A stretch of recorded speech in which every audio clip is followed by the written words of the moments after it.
All right, welcome in. Hanna time, Thursday Night Football. Cornelius, Brad, Hanna coming to you live from JJ's Grub Shack here in East Mesa, Arizona. We got the game on, Cardinals Saints. Look, typical Cardinal first half so far. Just no touchdowns. But we're going to be here. Got some Cardinal fans here. I don't think I got a Saints fan in the house, but you never know. They always pop up somewhere. Maybe on my shoulder, I got a Saint, huh? How about that? All right, but we got baseball on. Astros, Yankees, game 2. Close game going on. And then we got a couple of guests coming in talking more about the game. We're going to be live during the game, and we're going to just monitor it, talk about it, what we're watching, what we're seeing. And the Saints came playing today. They're marching into this State Farm and looking good so far. Cardinals are on the run a little bit here right now as the ball is inside the 10-yard line. But let's lower that music down a little bit. And let's get into the show because we got a lot to talk about. All right, let's set it up for you right now. We got a lot of NFL talk, a lot of NFL news, a lot of images, a lot of videos, fun things like that too. We got John Turner coming on, talk more football about the Cardinal game at 6:15. Then we got at 7:15 Mark Mancini coming in. I got Big Paper in the house, Marcus Higgins in the house here, who's got his big song, his big Redbird song coming out with that we played all day on our promo. But with enough of that, let's get into this game right here. The Saints, a team that is depleted at wide receiver. They got a lot of injuries. They're just a 2-4 team, and they're playing really well on the road on a Thursday night. Andy Dalton looks good, but he made one big mistake, an interception in the end zone that really could have opened this game up a little bit. Cardinals survived that. They end up kicking a field goal after a nice drive, but the Cardinals yet to find the end zone. We're in the second quarter with 7-6, right? So the new kicker, Rodrigo, he's got it all going on right now. But for the Saints itself and the Saints fans, you got to be feeling good about yourself. For the Cardinal fans, you're sitting there going, all right, we were on this page all season long. Now, the thing that we're watching more is more Kyler Murray running around and taking off downfield, and that's a good sign because we made a decision here on this show that that's what he's just got to do. It just everything else that you're hoping to develop and grow, it's year 4. And you're worrying about his dollars and getting injured and the contract that he just signed, and if he gets hurt and beat up, and can't worry about it. Because the guy's strength is running around and taking off. And that's where the Cardinals have been successful. He's like one of the top leaders in rushing. Last week he had 100 yards. And the Cardinals running game been depleted also. Injuries all over the place. Benjamin has looked great. Had a great run just a moment ago to help to get the ball into they had first and goal, the Cardinals. First and goal. And still can't get in the end zone. They got problems in the red zone. You thought D-Hop would be the bigger guy in the red zone because of his height, and I'm still waiting for that. It just doesn't look like they got their act together in that red zone. This is killing this team, the Arizona Cardinals, because there's so many points left off that board. But they're still hanging around. This is what they've been doing, right? They just kind of look ugly, and they just can't find the offense that we believed that we were going to see from last year and the year before with Kyler. It just suffocated. Now, everybody wants the DeAndre Hopkins factor to be the savior. Well, if that's the case, DeAndre is the MVP because if he flips that switch, everything just changes. And there should be a change. There should be an offense that running around. Now they have a new wide receiver because Hollywood Brown is gone for the year because of the injury for most of the year. So there's a lot of changes on offense, some new faces, new bodies in a way also, and getting used to DeAndre back in the lineup, it has a lot to do with it. So maybe there's a better second half coming. The Cardinals are one of the highest scoring teams in the second half in the NFL. So we just got to put that in our back pocket, and you got to keep it close if you're the Arizona Cardinals, right? You got to keep it close. You know what? Let me pop on the screen here what it is that these Cardinals have been doing with the statistic I just gave you, basically. Okay, I'm going to look for it. It's got it right here. That's what I want to look for? Yeah, this is the one I'm looking for. Fourth quarter points, not second half. Fourth quarter points. Your Cardinals are the third most scoring differential. When a differential scoring and giving up points, the New York Jets are number one. How about those Jets, right? The Colts, then it's the Cardinals, then it's the Bengals, then it's the Giants, and then at the bottom there, you can't. It's the Vikings, right? And all those teams got winning records, all of them, but the Cardinals. Now the Cardinals are close to. I mean, they're not that far off. They just haven't looked good. Any more offense, they have 3 wins, all right? And the Cardinals are part of a nice list there. But the Cardinals are the only team there. So the problem is you can't wait till the fourth quarter. You can't be desperate and getting, those late points where teams are playing softer on D, or you have those comebacks that they've had, right? We'll wait and see. We got a lot of time in the second quarter, but right now the Saints just scored again. So the Cardinals defense has been my biggest issue all year long. I wasn't really quite loving their linebacking, especially in the middle. The run attack, the run defense has been a problem with them. But you got to give the Saints a lot of credit here. All right. Andy Dalton, right? They got Tyson there. They got a nice combo. They got their system down, and they are attacking the Cardinals. And what I'm watching with the Cardinals tonight, and I want your comments on this. I'm going to get this off the screen now. Okay, I want to get is that the Cardinals are playing so close to the line of scrimmage like they did last week. But this week, the Saints seen the tape. The Saints seen what the Cardinals defense was looking like, right? And what all these the Saints are doing is counteracting what the Cardinals are doing on defense. Cardinals last week, they did a great job of stifling the line of scrimmage. They did a great job. That's what they were supposed to do to a team that really wasn't that good either, right? But you still lose the game, right? The Saints are very similar. They're nothing different than the Seattle Seahawks or the Arizona Cardinals. But when it comes to strategies and it comes to out of position or overreaction, I think this was the Cardinals' problem. They need to make it an adjustment. And I believe they will, because right now the Saints are attacking that defense in a way that the Saints really couldn't do it, because the Saints weren't prepared what the Cardinals did last night on defense. Now the Saints got that tape in a short week.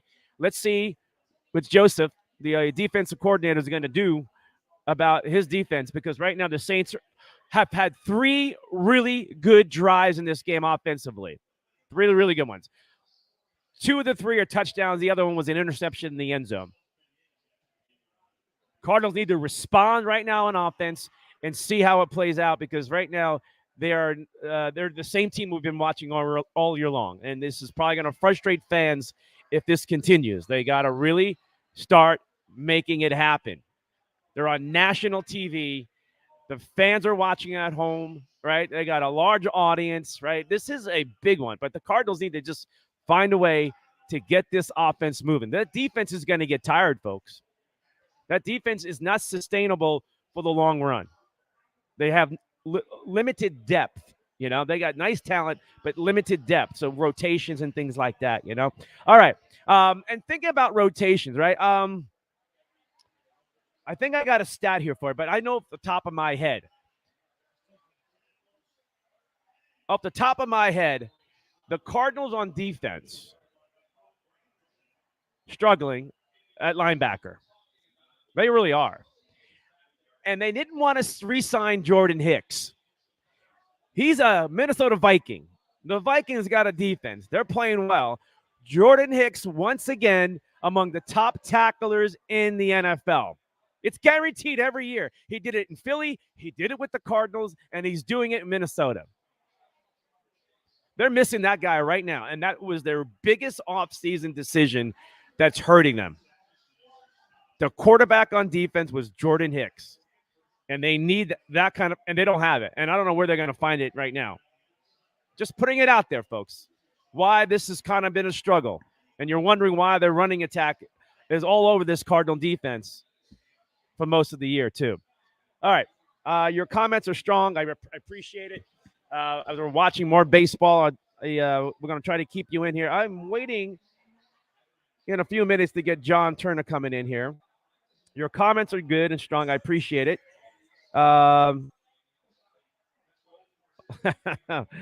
Let me see here. There we go. All right. I want to get your comments, folks. That's the part I want. I want your comments. There we go. Now, with your comments, folks, it's important because I want to know how you're feeling watching this game. Okay. I want to know what you're seeing, what you're believing. Okay. And how you want to break it down. You're probably mostly watching the game, but when you get a chance, when you see this, comment. Okay. All right. So we're going to roll through this a little bit too, folks. I got a lot to talk about, a lot to share with you also here on Global Sports Broadcasting Network. We're live at JJ Grub Shack in East Mesa, Arizona itself. And we have a lot of nice NFL topics for you too, about Tom Brady. You know, what Big Ben said about Tom Brady, that was a real struggle for him too. For Ben to watch Tom Brady and how he looked just disinterested in that game against the Steelers last week. That is a big comment from a Hall of Fame, future Hall of Fame quarterback about another future Hall of Fame quarterback. And, when you retire from football, you know your body, you know where you're at, And the biggest challenge for Tom Brady right now is his head, with his mind. He made some poor throws last week, too, for the Tampa Bay Buccaneers. All right. I just I'm trying to pop up something on my screen, and it didn't pop up right away, but I'll get there for you. Okay. But your feelings on Tom Brady, is he done? Is it just the mental part of the game, that his distraction off the field, all these little things hurting him? I believe so. But at the same time, his offensive line is not good in Tampa Bay. And for Big Ben to say that is a really big deal for anybody speak. And Tom Brady's taking a big hit too, by the way. He's taking a huge hit. I'm going to try to see if my boy's coming in yet here, John Turner. And John, when you pop in, he's in the green room. He's in the green room itself. What's the score, Big Paper? 14-6. What's the score of our baseball game? 3-2 Astros, right? All right, we got 3-2 Astros and 3-2. All right. So we're watching the Cardinals hanging on. It's just, Big Paper, you want to talk a little bit? You ready to come in? All right. Let me get Big Paper. I'm going to wait for John Turner to pop on in a second. All right. I want you to slide in. We're going to use one microphone. This is Big Paper. Okay. What's up, guys? How y'all doing? Come on, closer to the mic. You know microphones. Come on. He knows microphones. How y'all doing out there? This Big Paper. What's up? All right. Okay. All right. So you're watching your Cardinals. I know you love them. You got that big track out. Okay. We played all day today on the promo for the show and everything else. But big thank you too. What's that? Big thanks up too for that. Okay. All right. So I want you to get on this microphone. You tell me what you're watching so far and get on and talk. I want to know what Big Paper said. For me, I watch my Cardinals as half by half, quarter by quarter, half by half. They've been solid in the second half, so I ain't been worried. What's going on tonight is a new thing going on with Hopkins being back, and you got new guys on the team. So I know it's going to be hard in the beginning. I think it's going to be better in the second half. I feel Hopkins will be the main thing that will be the positive part at the end when Kyler needs a pass to get, going. So right now I'm just taking it, quarter by quarter and half by half. But I like as long as it's close, I'm good. As long as it's close, I'm good. It ain't pulled away. It ain't blown away. All right. He's got his cold beer here at JJ Grub Shack. Cardinals are trying to make a move here. They got a lot of work to get done. And we're going to keep you updated. But your comments are big and strong about what's going on in Glendale, Arizona right now at State Farm Stadium. All right. So let's get back to the NFL, some news and topics itself that I want to talk about here. And 13 NFL teams last week scored less than 20 points in the NFL. Less than 20 points. 3 of the 13 wins, 3 of them were wins of teams that scored 20 points. Now, what is this saying? I've been talking about it a little bit. I think the NFL, the scoring days are over. I think the system is caught up to those offenses, everything you've been watching with the Rams over the years, right? You thought your Cliff Kingsbury was the newest and hottest thing, but he came in on the tail end because the NFL has caught up to a system called the bubble, or other terms are used, and those days are over. It's still going to be used. They're still going to, but the defenses know how to beat it now, and they're drafting. They're drafting players to defend it, and the athletes are bigger and better anyway, and stronger and faster. So it's like there's not a lot of room. And when you play that type of at the line of scrimmage, short little passes, it's not difficult for defenses to play close because they're not worrying about the deep pass. We've been talking about this for a while, but the numbers are starting to show more and more. I think that's the big problem with the Cardinals in a big way. Big way. Look what's going on in Los Angeles with the Rams itself, okay? Struggling. Look at Russell Wilson struggling, right? All across the NFL, there's a lot of struggles on offense. A lot. Okay? And defense is back. The defense is back, and you better build your defense. Okay? Only 3 teams scored 30 points last week. That was just to be like in one game, you had 2 teams scoring 30 points all over the place, right? All the games were close to 30 points. Big deal, folks. Okay? It's a big deal, and you better build your defenses because that's the future of right. It's the now moment of the NFL, the defense. And if you're the Arizona Cardinals, when you spend like 70% of your money towards the offense, and your defense is at the bottom of the league, and when it comes to paying and paying your players, like building your roster, looking out for your defense. When you let a Jordan Hicks go away, that was some dollars, but they wanted to put that somewhere else on the offense, probably, right? Or was it all going towards Kyler Murray? Like they were managing everything for the offense. But it's the defense that you have to start to structure, and the Cardinals are behind. Some of the teams are doing okay. They're average. Some defenses are there. They've been prepared for it. Oh, they built it. They built it up. But when you are at the bottom when it comes to payroll towards your defensive side of the ball, speaks volumes where your teams are at. Okay? Where your team is at. Now, I want to give you an example. Teams like the New York Jets have loaded up with draft. They are looking much better. They got probably one of the hottest defensive backs in the league in Sauce Gardner from, Louisville? No, Cincinnati. Okay? Really good. And they got 3 great defensive players. They got Bruce Hall, another running back. They are loaded with tons of rookies. But the Jets defense has showed up. Even the New York Giants defense is showing up. Okay? Look what's going on in Pittsburgh. If they have TJ Watt, they're a different team again. Defense, what I'm getting to. Buffalo, Stoke team, right? I don't think Kansas City has a good defense.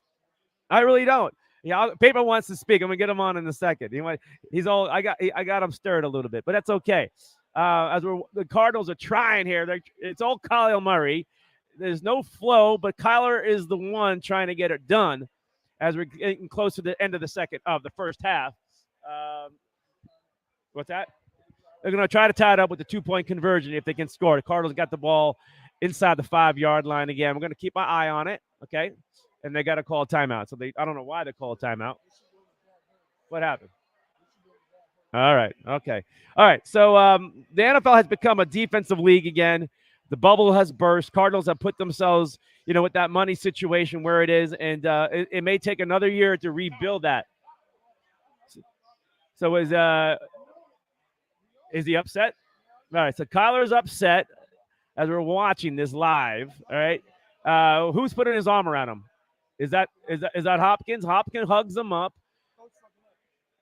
So is that Kingsbury getting chewed out by his quarterback? That's interesting. This is going to be a topic now. Kingsbury's got to pull this team together because his quarterback. All right, so Big Paper's all fired up. So we just had a big drama moment. I talked about this before. I don't think Kyler and Cliff are on the same page.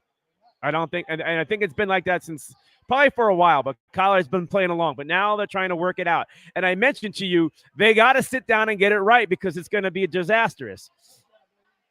Cardinals make into the end zone after the timeout. All right. I will say this. I think Kyler Murray, did he show up his coach just now?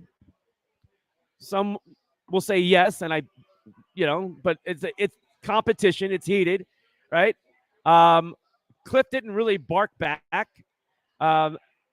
But at the same time, how do the players rally around your quarterback the way Hopkins just looked at? I almost got the feeling when I saw Hopkins hug his quarterback, like, calm down, we got you, and you're right. Because I don't know if Hopkins really is in love with Cliff Kingsbury. And he's been wavering on his quarterback, but now he sees his quarterback fired up. And now the challenge, now the pull, now the power comes in. Who's got it? They get the 2-point conversion?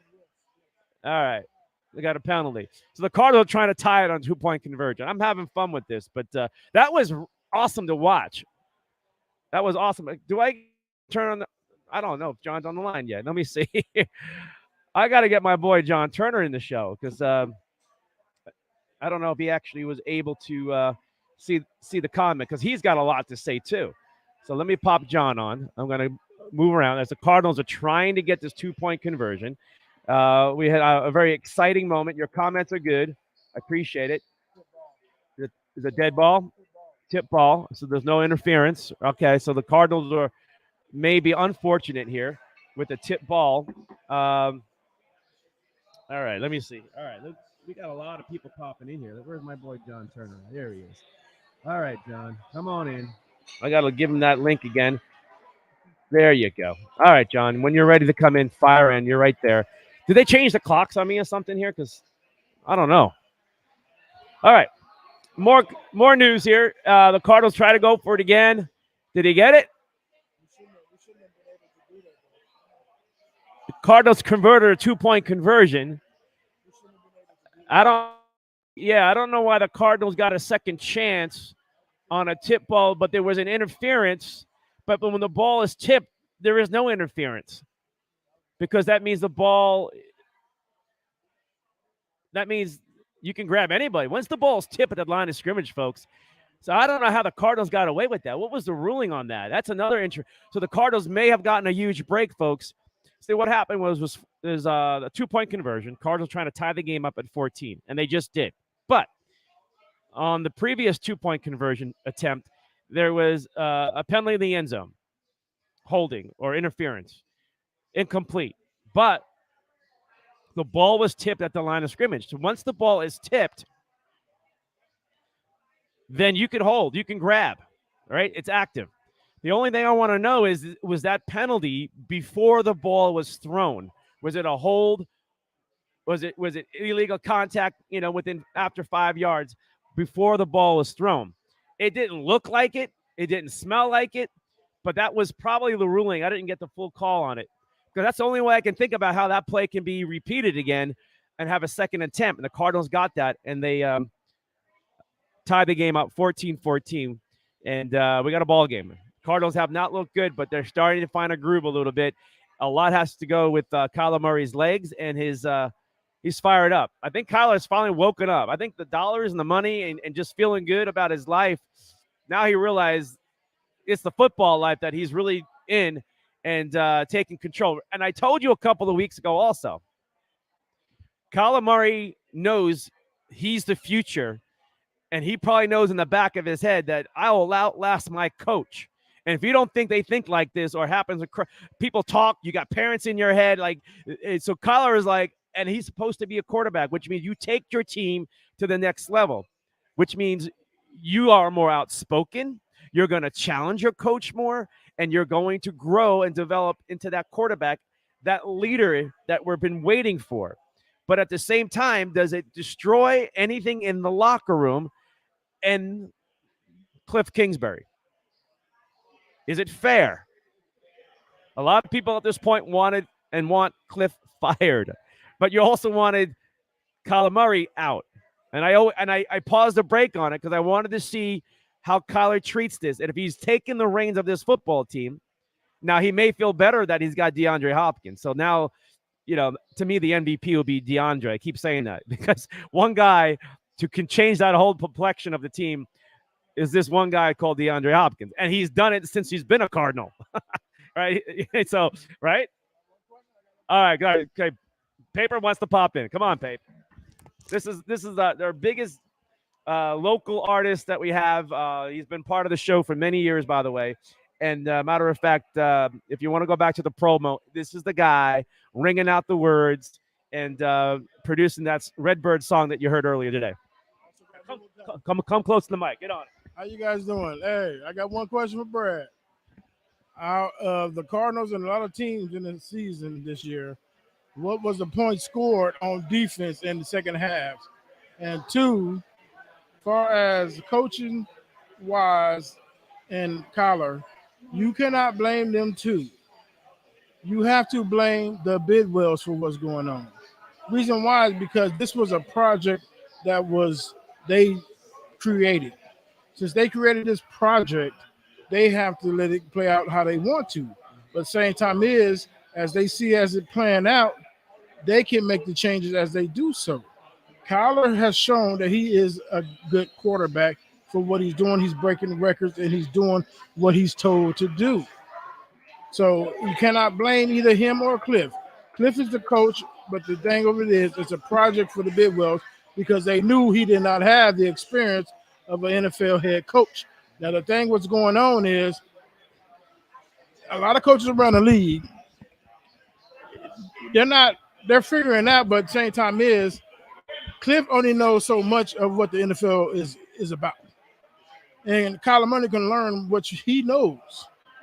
Why not go get a head coach now? If this season do not play out how it's supposed to, go get an NFL coach who does know how to coach a guy like Kyler Murray, which is via Hennemy in Kansas City. Put Cliff in the front office. Let him learn because he does have good players. You know why?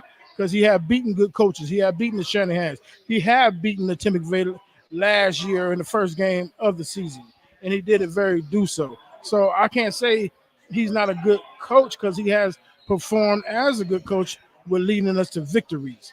My thing is he just has not enough experience.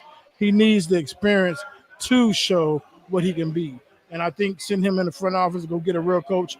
He can learn from that coach how to deal with a Kyler Murray. He doesn't know how to deal with Kyler Murray. All right, that's big paper right there. Check out his track. Hey, go to my promo. I played it all day today, and maybe I'll play at the end of the show as we head out later on.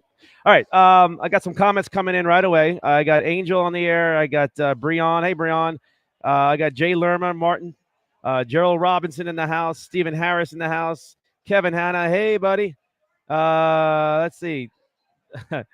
Same thing happened with Tiger Woods. His wife did same as what happened to Tiger Woods. Or that's my gosh, what was I just thinking here? Oh, your comment, Kevin. I know what you're talking about. I got to think about what you just said, but it's the distraction. Oh, Tom Brady. Kevin Hanna says Tom Brady's situation is similar with Tiger Woods. Is once that breaks down in the marriage and the emotional and family things, it has a detrimental part to your psyche and your mind and your focus. And Tom Brady has been in his zone for 20 plus years, and it's been snapped. And now can he find it? Can he find his comfort zone and overcome what he's dealing with? And it may take a football season to get through it. And then, if he can find it, the Bucs will be fine. Good comment there. It is a Tiger Woods thing. All right, Gerald Roberts in the house too. Who is it? Angel says, Baron says, you see the beef between running back one and yeah, we just saw that. You mean running back one is Kyler Murray? I know what you mean. I know, Brian, what you're talking, but it's true, and we were just talking about that. And we'll stay on it since there is a commercial break. The things going on right now is with yes, you can watch the comments right there. Is this with the Kyler Murray and Cliff Kingsbury? Okay, we watched the sidelines. I watched it up close. And if I'm going to hype this up a little bit, my apology if it bothers you, but I've been witnessing something for 4 years that it just Kyler's demeanor was in question, but also it was distant. And I always thought maybe there was conflict. But now after watching last season and watch what went on with his negotiating and what went on in the summer that he didn't play, there was some power pull going on here. And Kyler probably was throwing some leverage about this contract and about some of what he wants. This is what today's athlete's about, folks. especially the big time contract guys. Like, all right, you want to pay me too? I am going to. Oh, Cardinals who got it? Is that Marco? Who got it? Cardinals just returned a pick six and just took the lead. So everything I would just say that the defense has been great tonight. Second interception. So that was looked like Marco Wilson, the second-year player out of Florida. Long guy. This is the guy. Right? This is the guy. This is the guy that's going to be the future. They say he's small, but he plays tall. He plays man-to-man. He plays tough. He's got great hands. He's got a closing speed on a thrown ball. And Marco Wilson, I've been telling you guys, he came out of the SEC out of Florida, is a player. And he was the best draft pick, I thought, from a year ago. All right. So, huge. Huge.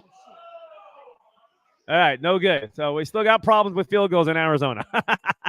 So, the extra point is no good. And Rodrigo, with the glasses on, I guess he didn't see the goalpost. I guess he didn't see the goalpost. All right. But let's see this instant replay. Let's see how he breaks on it, right? Oh, it's a tip. He's on it. Okay. See, that was a cover two. That was a cover two. If you look back on the instant replay, folks, I can't show you the game. I'm not allowed to. But it was a cover two. So Marco's playing man. He plays a soft man, giving the receiver the underneath. But the safety in the cover two is on the inside. The ball was thrown. It should have been completed. Ball was tipped. Marco got it. Andy Dalton is the quarterback of the Saints. And then Tyson's also, they switch him out. So, yeah. So it was, anyway, I love the guy, Marcos Wilson. I'm really happy for the Cardinals right there. It was the wide receiver's fault. It was. But that was a cover two situation. They were playing underneath. Who's that, Breon? Yeah. Totally should have been completed. But I love Marco. He's always around the ball, and this is what's going to happen. But he's been tested and tested. I think he got beat earlier in the game on that big long pass. But the thing is with Marco, he's always being challenged. He's always on the island, and he's being asked to be the island guy more than Murphy. So he's going to get beat. It's hard. And he's not the tall defensive cornerback that you see out there, but he's around the ball. He fights. He's got closing speed. And, you better make a good throw because he's there. And I'm really happy for him. Because he had a nice rookie season. Then he got hurt. And this year he's been playing better. But there's no pass rush, right? I mean, there's no real pressure on quarterbacks here, right? They got to blitz the Cardinals. So there's a lot of pressure on the defensive backs. They got Jalen Thompson, to me, is a stud. They got Buddha. We know what he does, right? I love Marco. Murph is holding his own. He should be a lot better, Murph. I'm waiting for a better outcome of this guy. But overall, I'll take that defensive back, those four right there, and the depth chart that they have back there. It's the guys, the seven in the front, right? It's the guys at the defensive line, right? You can't just keep blitzing like that. The good teams are going to smoke you. All right, what you got? All right. Hey, we ain't going to lose no goddamn Andy Dalton. I'm sorry. All right, so nobody loses to Andy Dalton, but he's been, I tell you, he's been smoking them. But Andy makes an Andy mistake, but that wasn't his fault. That wasn't he put it right on the money. But Andy almost threw another pick. All right, big paper here. Oh man, he's having fun. You may not see Andy Dalton by the second half. You're absolutely right. It takes good quarterback to beat up. All right. Let's see here. I don't know if John Turner's coming in today. I think I may have lost John, but coming in and in a little bit here. We got about 30 more minutes before the show is out. Okay. All right. Let's get back to some notes of the game here. If you're Daniel Snyder of the Washington Commanders, right, and you get called out by Jim Irsay, the owner of the Colts, who's got his own off-the-field problems, But Irsay is concerned because it sounds and feels, and it's been mentioned that Daniel Snyder's got some stuff on him and a bunch of other owners that want to try to kick out Daniel Snyder out of the NFL as the owner of Washington. Here's the story. Irsay, Colts owner, comments less than a week ago, right, on ESPN.com published an article detailing Snyder's alleged efforts to influence other owners in the league office to maintain control of the team.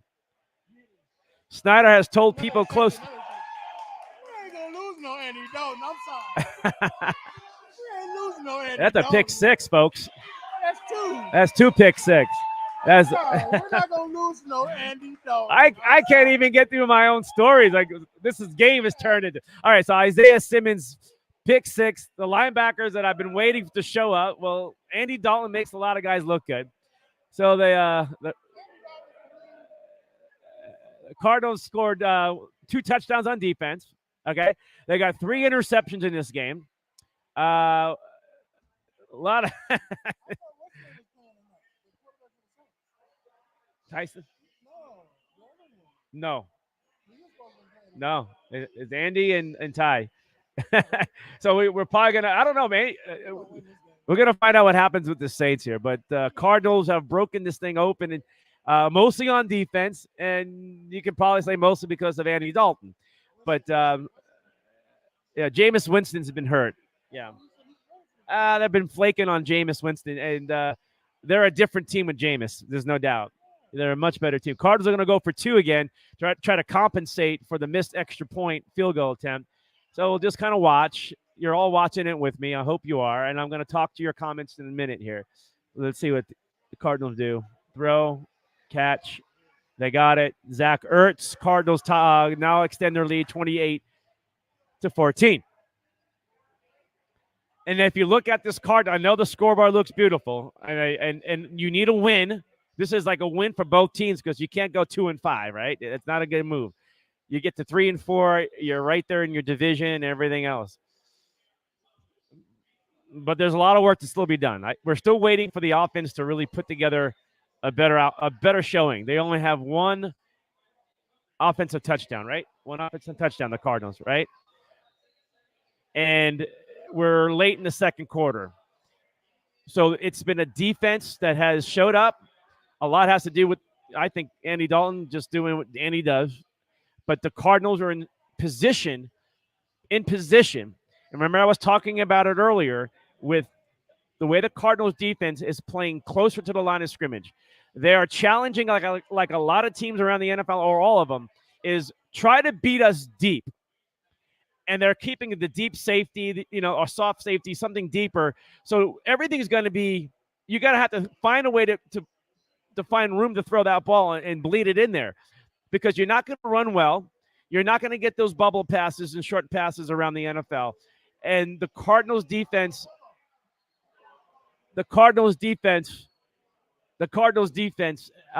last week showed that they're not going to be afraid, and they're going to challenge you to beat them deep. And that's what the NFL has been all about on defense until the offenses can get away from the bubble. And a lot of these teams don't know how to get away from it because that's all they know, right? But some teams are doing well because they're more diverse offensively, okay? Cardinals defense knows that Andy Dalton's not going to beat them. They know Tyson's not going to beat them deep. They know they're going to run. They're going to throw short passes and slants over the middle, and they're going to keep everything in front of them, stop that run the best they can. And that's why there's a lot of turnovers. That's why, and the Cardinals are doing a great job of it. Okay. All right. Let me see who's popping on first here. All right. Let me get their comments here too. Defense wins games. It isn't this is a practice for both teams. Let's see here. All right. If you want to pop on, Breon, you can. Angel, if you want to pop on, you got look at the code online, the post. Grab it, okay? If you haven't heard yet, this show is live on Roku TV. It's live on Twitch. It's live on 2 different channels on YouTube, Facebook, LinkedIn. Okay, we're all over the board here for this show. So come on in. I invite you in. Just look for the link in the header of the show that you came in on, whatever platform you popped in on, and you can copy paste that or click on it and get you in, follow through, and then you'll pop on my screen and I'll welcome you in and talk football, talk the game. All right, we're watching the playoffs above us. It's still 3-2. The Astros are leading over the Yankees in Game 2 of the playoffs. Okay, all right. All right, I'm enjoying this. It's a little different. I got a lot of things to talk about, but every time I start talking about these stories and things around the NFL, the Cardinals are intercepting passes here. So it's they're see, I was expecting the Cardinals not to have all this action going on, so I was prepared to talk more about other stuff.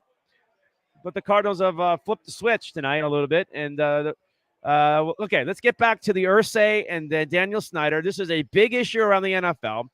There is some politics and some hatred. There's some anger. There's some maneuvering going on. They want Daniel Snyder out, for what we've been told. Roger Goodell denies anything. He's playing the middle generic way. But Jim Irsay, the guy who's got his own off-the-field problems with the Colts, the owner, is attacking Snyder. Okay, and this is what I'm going to get back into it. Right, an article out of ESPN.com. Okay, Irsay, I don't know about that. I don't know about that, but I can care less. You can investigate me until the cows come home. Okay, so he is commenting that Daniel Snyder has stuff on Jim Irsay.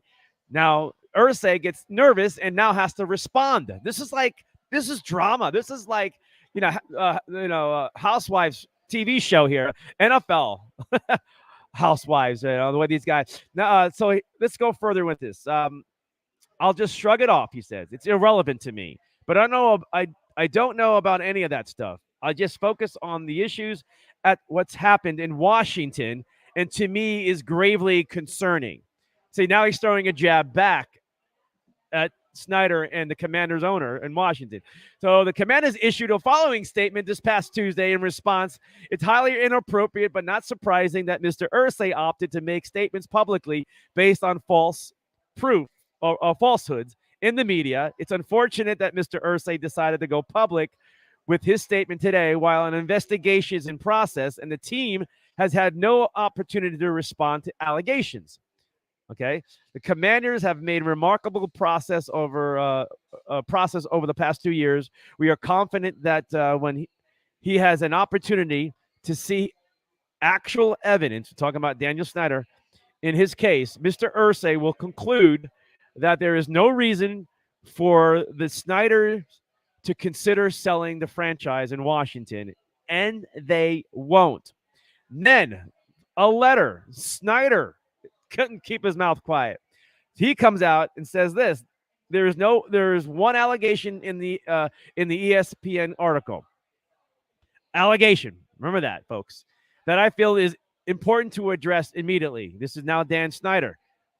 The article cited unnamed, I should say, sounds like unarmed, sources who said they've been told that Snyder instructed his law firms to hire private investigators to look into the other owners and Commissioner Goodell. That is patently false and intended to erode the trust and the goodwill between owners that I take quite seriously. I have never hired any private investigators to look into any owner or the commissioner.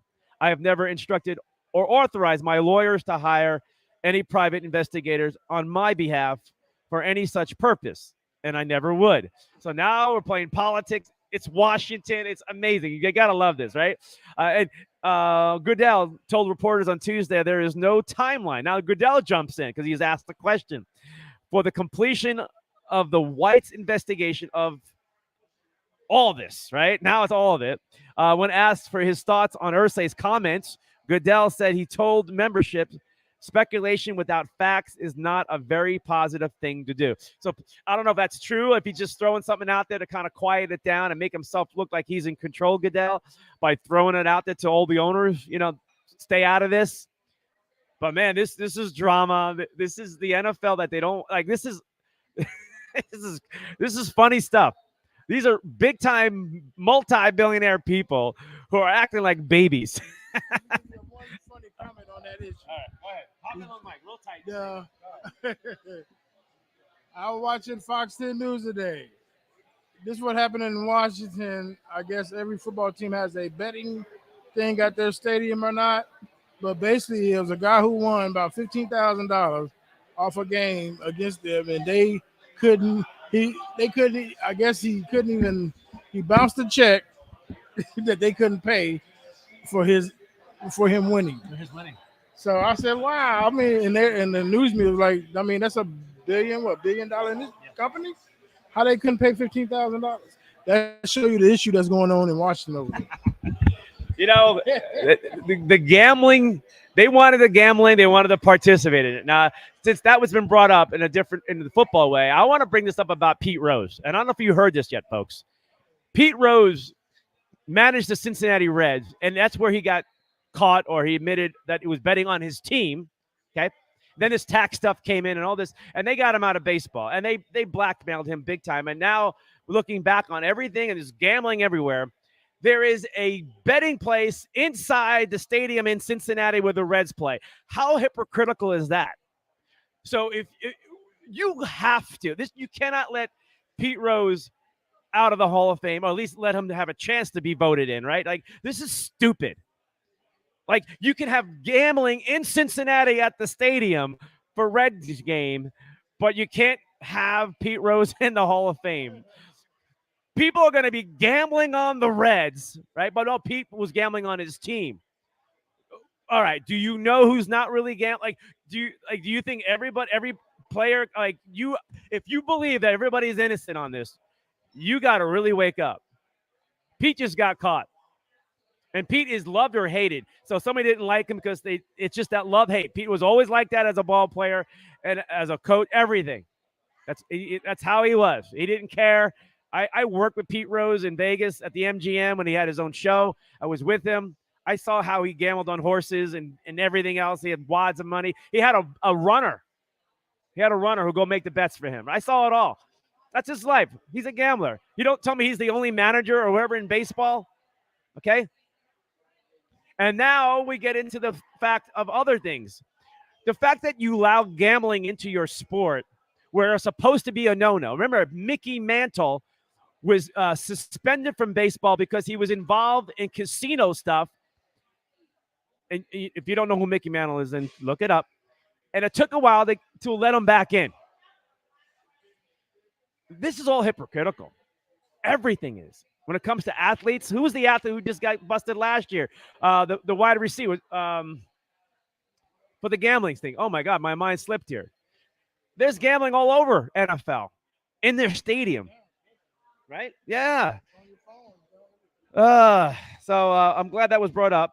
I appreciate it, guys. Are we at halftime yet? Angel, I know you're a big Washington, or at least that's where your roots are. And let's see how many allegations are floating around the NFL.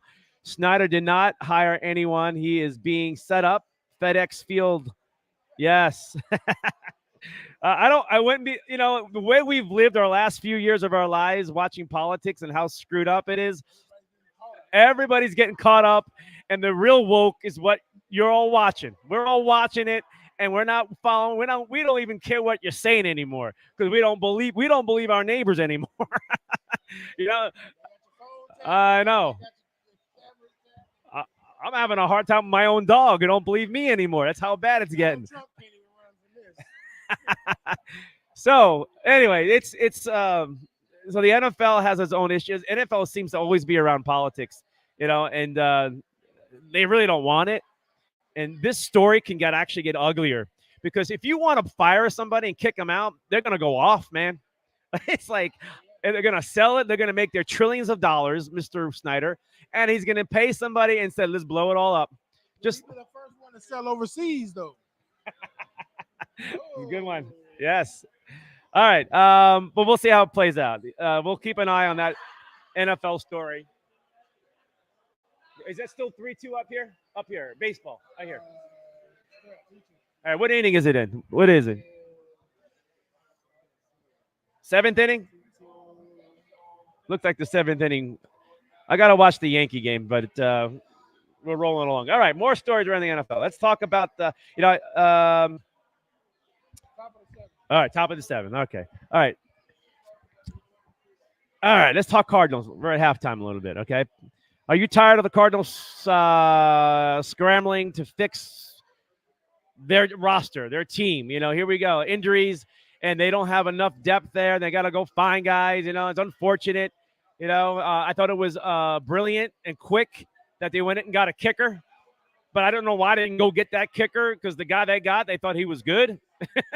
Like, there is a fine line there. They bring in kickers, and who knows, maybe this guy wasn't available. Rodrigo made some kicks tonight. He missed an extra point. Okay.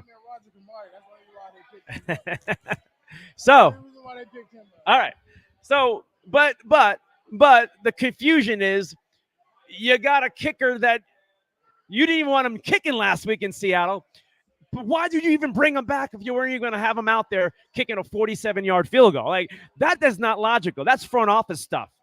That's coach. Like, that's not guys on the field. That is upper level stuff, man. So I'm confused. It's scrambling in my head about that. That's a Steve Keim thing, which I'm not a fan of. I'm not, because he's ruined this roster. And now you got to go out and find guys. As far as the players, when it comes to the kicking situation right now, just be quiet. Don't say nothing. Don't defend nobody. The kicker is made to kick. That's his job. Playing in high school and people playing college, we know who kickers are. They stand on the side, play around all day, and kick. So they have no excuses. Don't make excuses for them. I agree. All right. People like, hey, he's a rapper, man, so he's going to talk. You got to remember that. All right. Kyler Murray, probably rookie year. That's probably the last time. This is what he said. This is a quote from Kyler Murray. And then maybe that's why we saw the emotion in that second quarter from Kyler.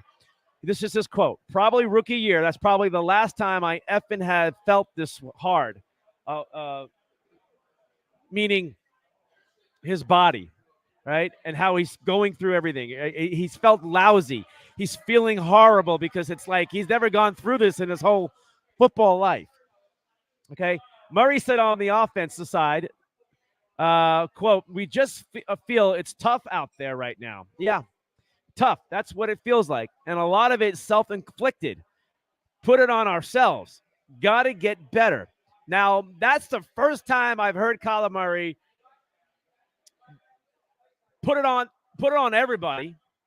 I wanted to, I think he's talking about himself, self-inflicted. He didn't point to himself. I would want him to say, including me. I would like to have seen that. But I'm going to take it as if he meant him and everybody else in the moment of that quote, okay? Right. Murray pointed to negative plays. He took 6 sacks. He took a beating. Lost 1, 2 fumbles. And as the reason for struggles, the Cards clearly didn't trust the replacement kicker too. So all that combined, last week's loss, right? But tonight you're watching an offense that seems to have a little bit more of an umph to it. They got the ball downfield. Okay, they've gotten into the end zone, right? But the defense has been the story of this game, and Andy Dalton. Okay, the Saints were up 14-6, right? They had an interception in the end zone. They had the Cardinals in the corner early in the fight, right? And their Cardinals were taking some hits. They couldn't retaliate well, okay? Then the pick in the end zone. Cardinals couldn't do much with it. Then it was the pick 6, and things started flowing. Things started moving, right? The Cardinals got 2 defensive touchdowns tonight, if you haven't picked up on that. And that's fine. That's the NFL. That's what you expect, that your teams to play a full game.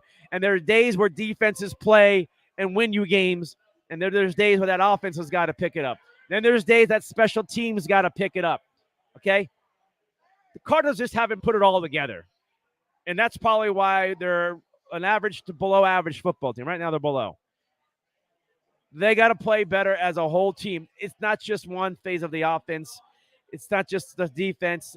It's the special teams. It's the coach, right? It's everything. And there is turmoil in that locker room. There is things that they're trying to get right. And they got a little time, the Cardinals. They win tonight. They're 3-4 with 10 games to go. That's a lot of football, right? And they get their ace offensive weapon back. They're going to get James Conner back. They're going to get Williams. They're going to get their running game going again. I'm a little worried about Justin Pugh and the offense and the injuries and the little knickknacks there. I'm not happy with DJ Humphries, who gets paid a ton of money to have holding calls, gets beat. He got beat last week.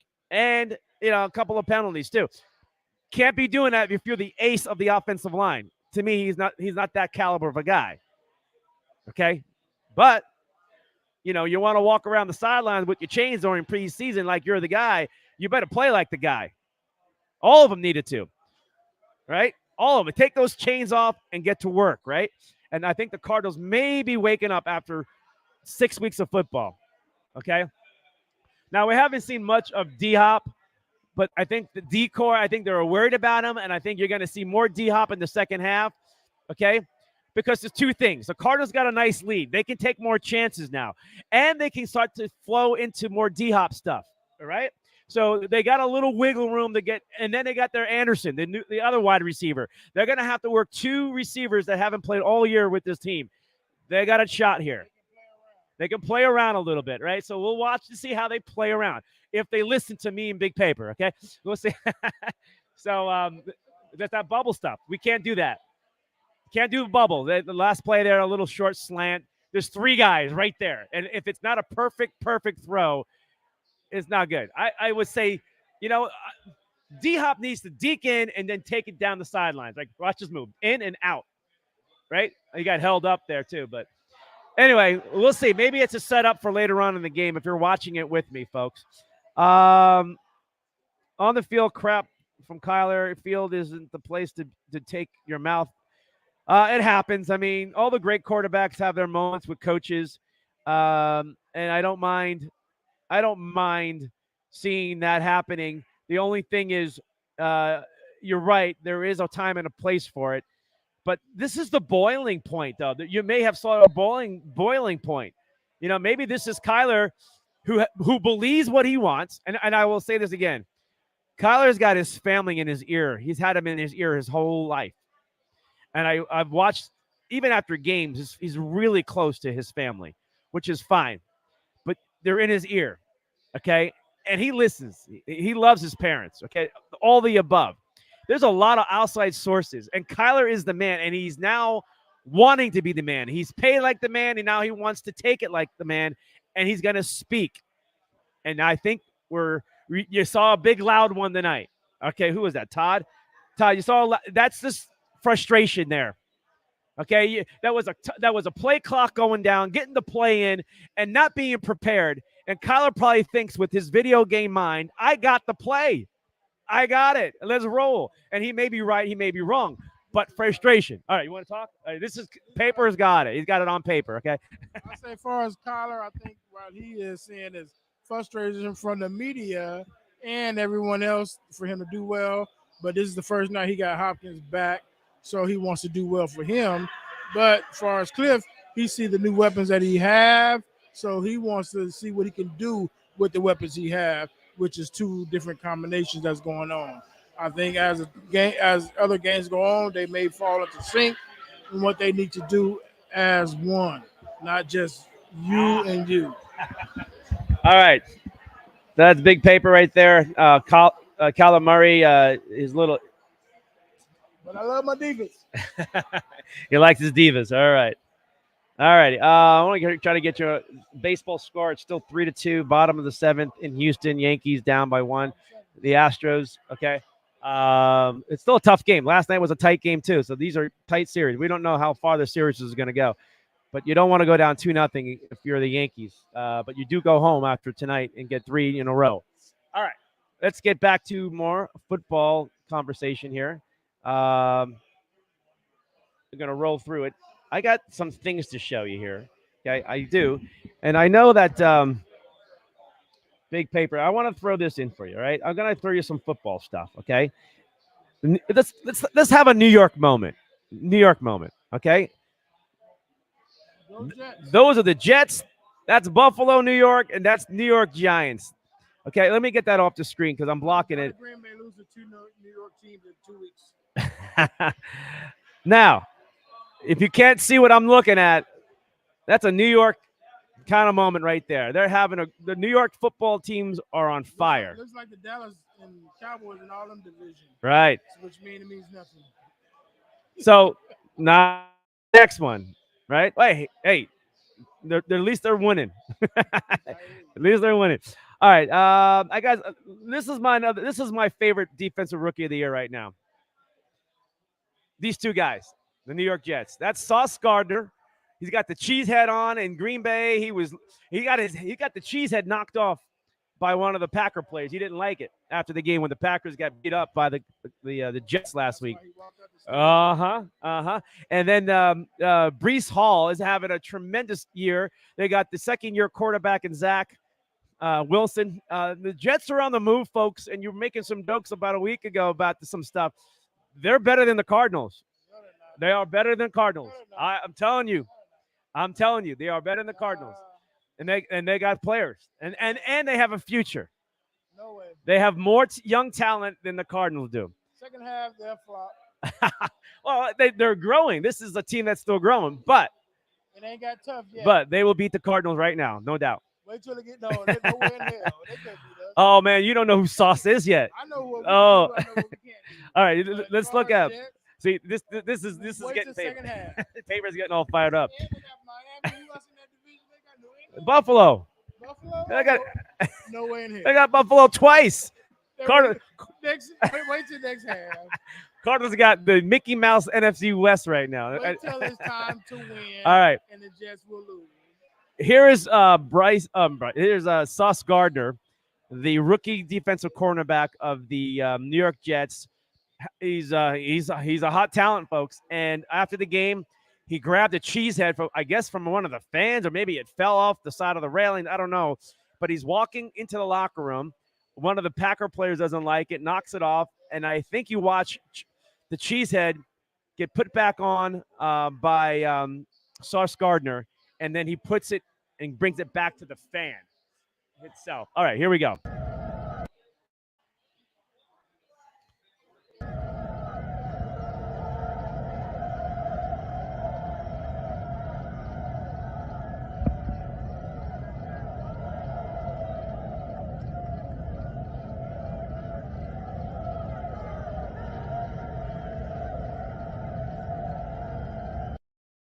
All right, there's Sauce Gardner having a little fun.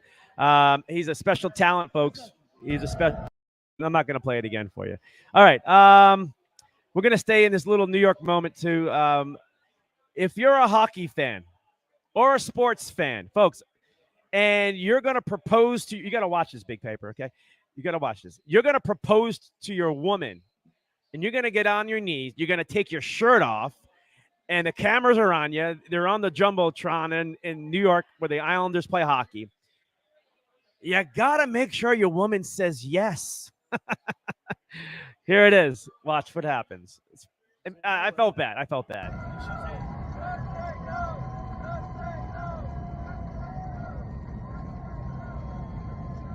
So he's on his knees. The cameras are on. She's in the orange hat. And everyone thinks she's saying yes. And she's like, no, baby, no. Not here.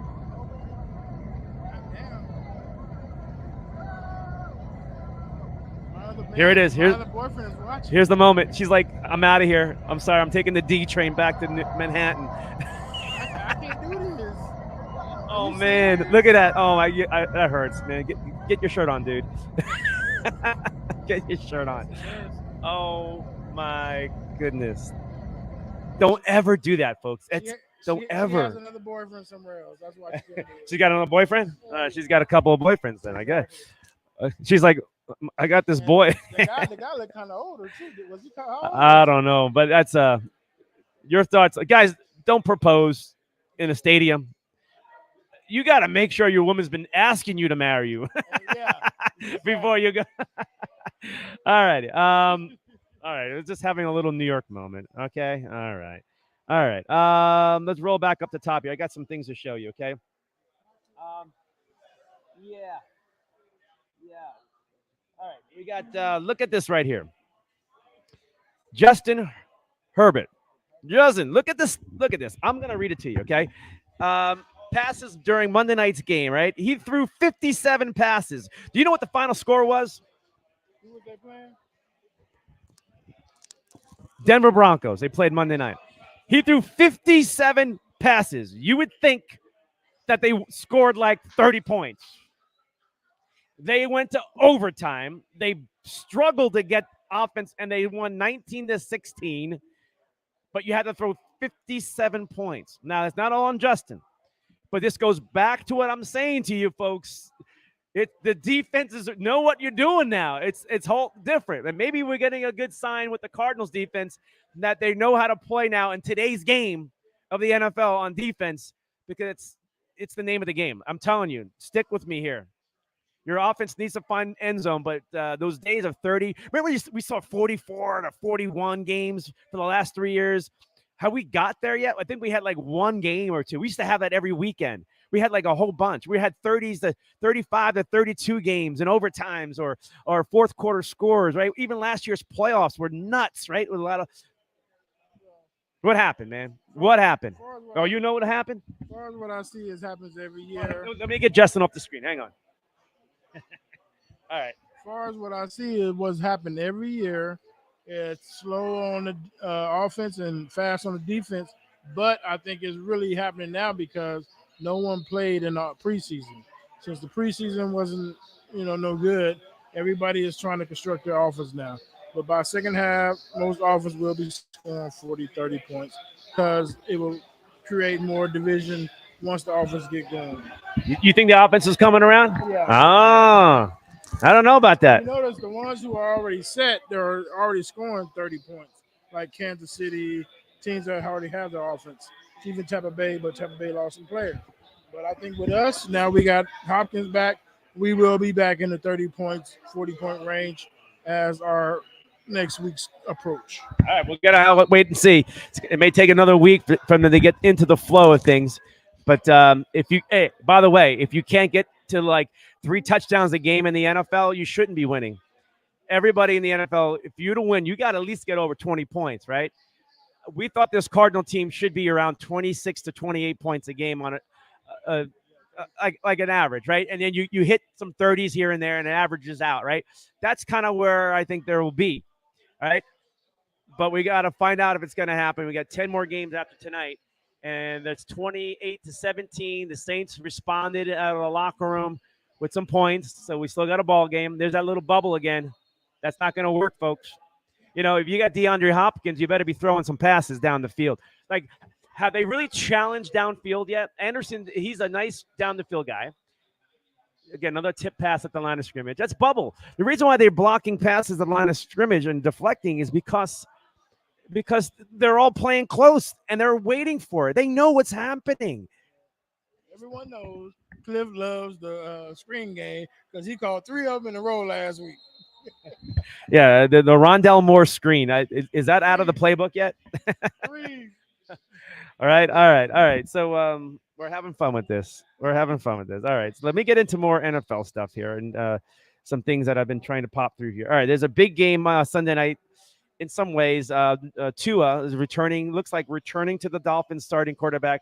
But when I saw a quote from him today that when he got knocked out of that game a few weeks ago, he doesn't remember being carted off the field. That's how deep this was. And you remember the week before he had a head injury. Are they rushing Tua back? They say he's going to be he could play. Like they're trying to see if he can play. If there's iffy about it, why? Why? Because of the win, the money, right? You've lost a bunch of games in a row in Miami now. Pittsburgh is a beatable team, but maybe they're not. They just beat Tampa Bay. I mean, who knows what we're going to see Sunday night. But there are some more intriguing things about Sunday night. Okay, I got this out of the Tribune in the Gazette in Pittsburgh. And the reason why is I wanted to read this to you. There are more things happening in this game. Don't forget, Brian Flores is now part of the defensive team, coaching staff of the Pittsburgh Steelers. Remember, he was the head coach of the Dolphins that was blackmailed or bald, whatever it is he felt. and was fired. Okay, you remember the phone call from Belichick, and Bill got it wrong, or maybe he knew he got it wrong.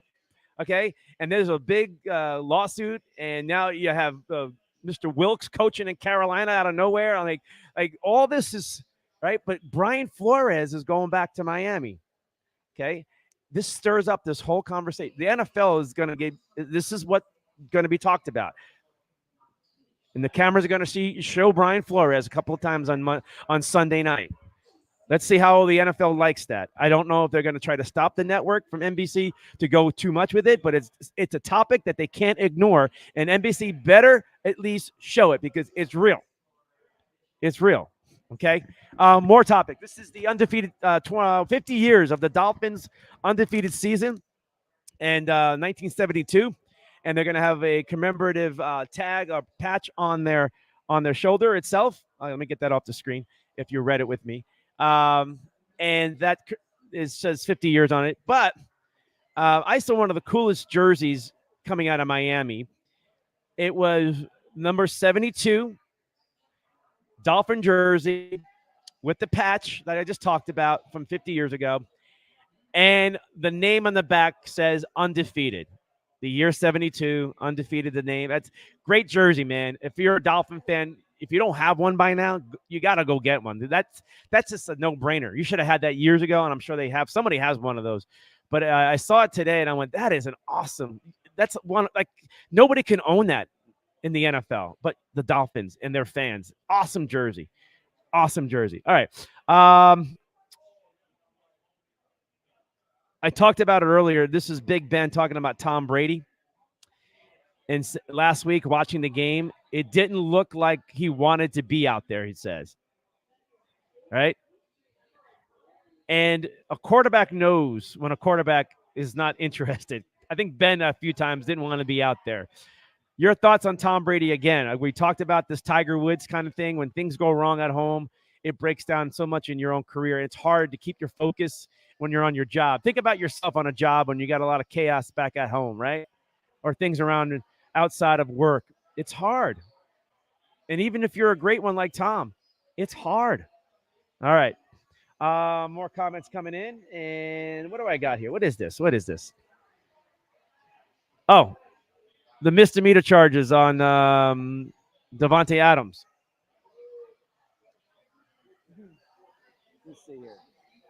They filed him because he pushed the utility guy who was holding like a lamp or something. They'll give him 20,000, he'll be happy. All right, they're gonna give him 20,000, he'll be happy, right? But meanwhile, the security didn't rope off the area for players to get off the field appropriately. They didn't block, because I know this because if I tried that, they yell at me and they'll push you back. So somebody screwed up there. And Adams just had a game where he wanted to win. He was frustrated. You don't get in the way. Athletes who are just playing a physical game like that, and this bothers me.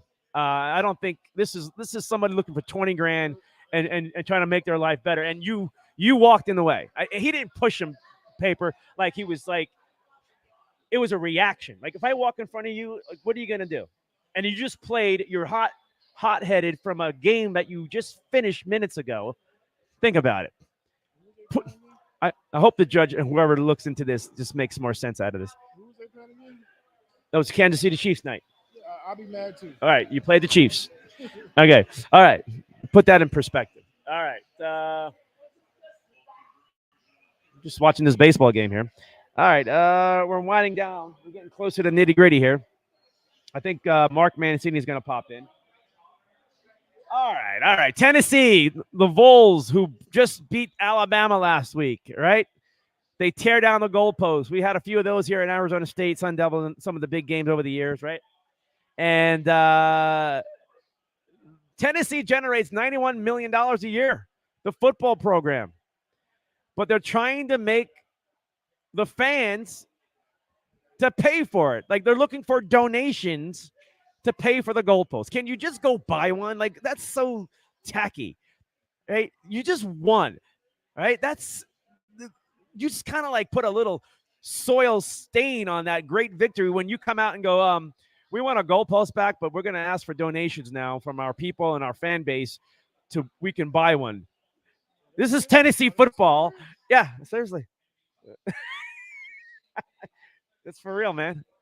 I don't know. Hopefully, it backed out of it, but The school is asking. this school Do they go to their boosters and alumni? asking everybody involved. Yeah, I think the alumni they'll probably be embarrassed. I don't know. They just like I don't think they want to do that. I know they just beat Alabama on a field goal. They went nuts. I think somebody's looking for a handout of money. Because the alumni should be saying something about that. All right, all right, all right. We're having some fun. I don't understand that. No way. No way. Somebody's not getting no money. No money. No money. Oh, is that Herbert?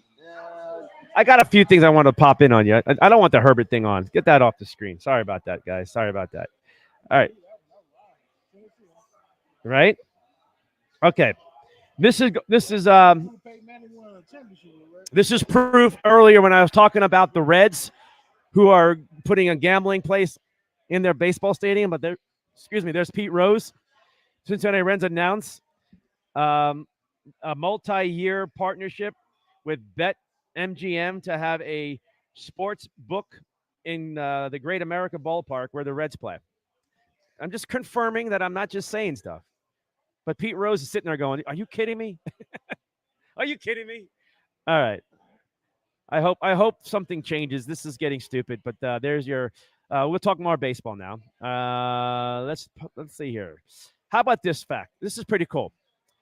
Phillies are playing the Padres, right? Machado. Go Phillies. Right. Bryce Harper was number 1 pick overall, right? Machado was 3 overall in that draft. And last night, James Tyone of the Yankees was number 2 draft pick. It's not, you say, oh, they're draft number 1 high picks, right? It's not quite often hardly in baseball you get that. That's a heck of a draft. When you get guys like that, they're in the playoffs playing at a high level. We got controversy here. Can you pay attention to that? What's going on? I'm really excited about the 2 brothers that's playing for the Nola brothers. That's the only thing I see exciting right now. The Nola brothers. One plays for the Phillies. One plays for the Padres. The dad has to wear 2 jerseys. Which team going to get mad? Which fan is going to eventually say something about the dad? Because that could be a bad karma type situation. So, eventually a fan is going to say something like, "Dad, which son you going to choose, man? Hurry up. We're trying to win a damn pennant. You got to choose one." All right. We're looking at a controversy call. He's still on the bag with his leg, but his knee's on the bag. Yeah, but he was out. How's he out? I think he tested before he hit the bag. Look at Altuve. Altuve is the guy who cheats, and he's trying to complain. All right, how many outs are there, buddy? It's only 1 and 1, 1 and 2. All right. 1 and 2.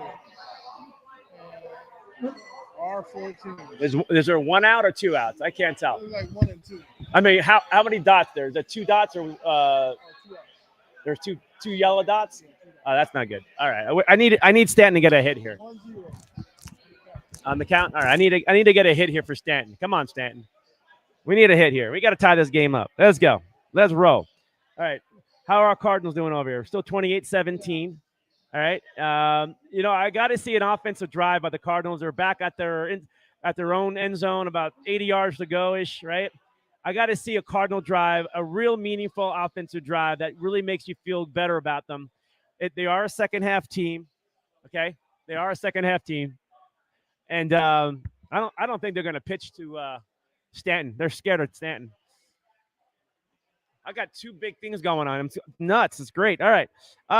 Back to the game here and back to the show here. I want to pop this on the screen. We're talking baseball as we're going along here. Okay, so the Phillies were 21-29 this year at one point. The Phillies. 3 other teams were like that, and all of them went to the World Series. All of them. Only one of them lost the World Series. That's the 2005 Houston Astros. Lost that World Series. The Marlins of 2003 were 21-9 and won it. And the Nationals just a few years ago, 19-31, a little bit worse, and won the World Series. And now the Phillies are there. They're just 3 games away to getting to the World Series. Bryce Harper was part of that Nationals team in 2019, so he knows something about this.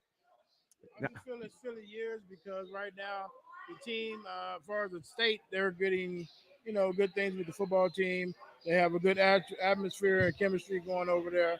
And I think it's time for them to go do something. I don't think the Eagles going to win it, but I think the Phillies will be in the World Series.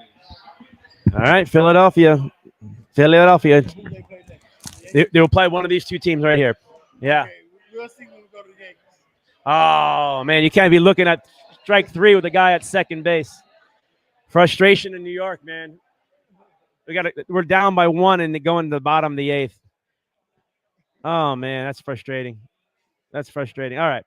All right. Let's get back to more talk here. How about the NBA? How about the NBA? They're giving out you seen this already? The warning card about the fans talking to the fan.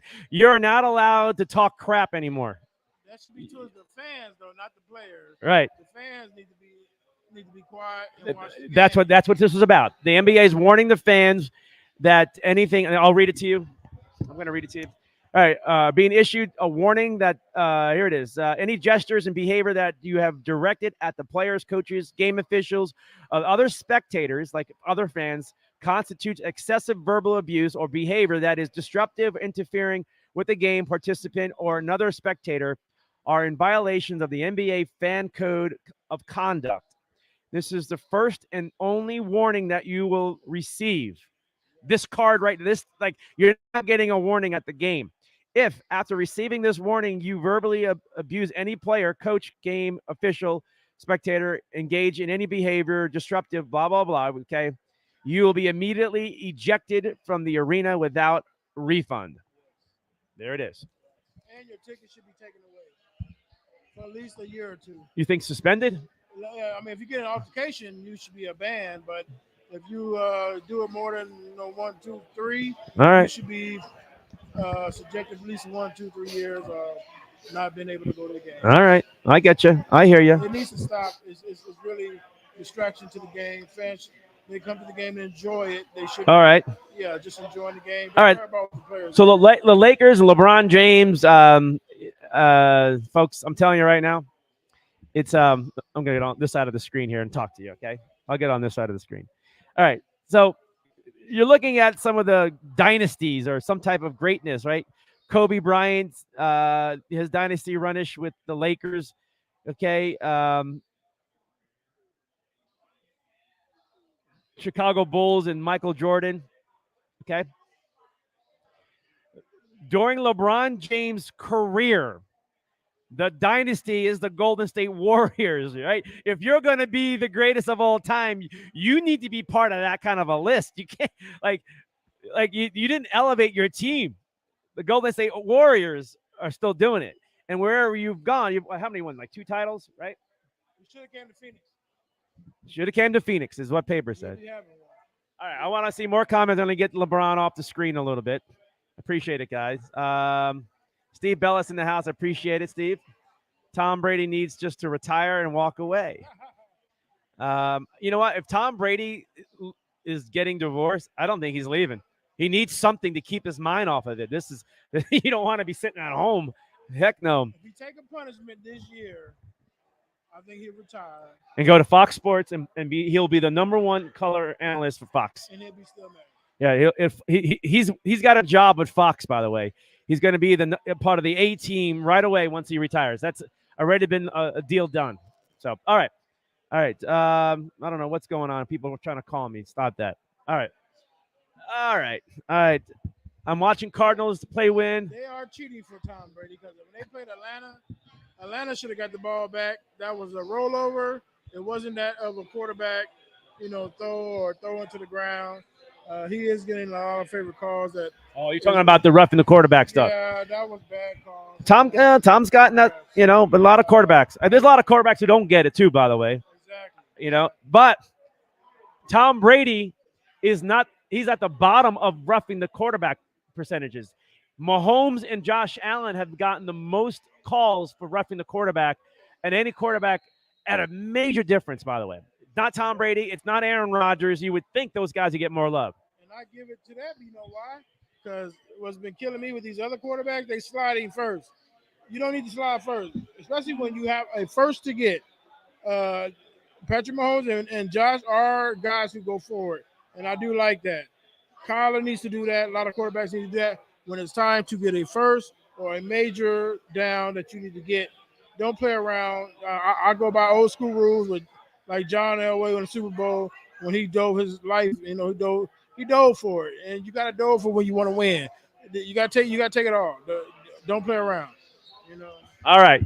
We got a few more minutes, and we're going to shut it down here and call it a night and finish the football game. And the Cardinals are on the move a little bit. Kyler's in a hurry-up offense. They're trying to move the ball down the field. They got it already at the 8-yard line, so they're already making a move to see how, again, the red zone. That's what I want to see. That's the play we've been waiting for.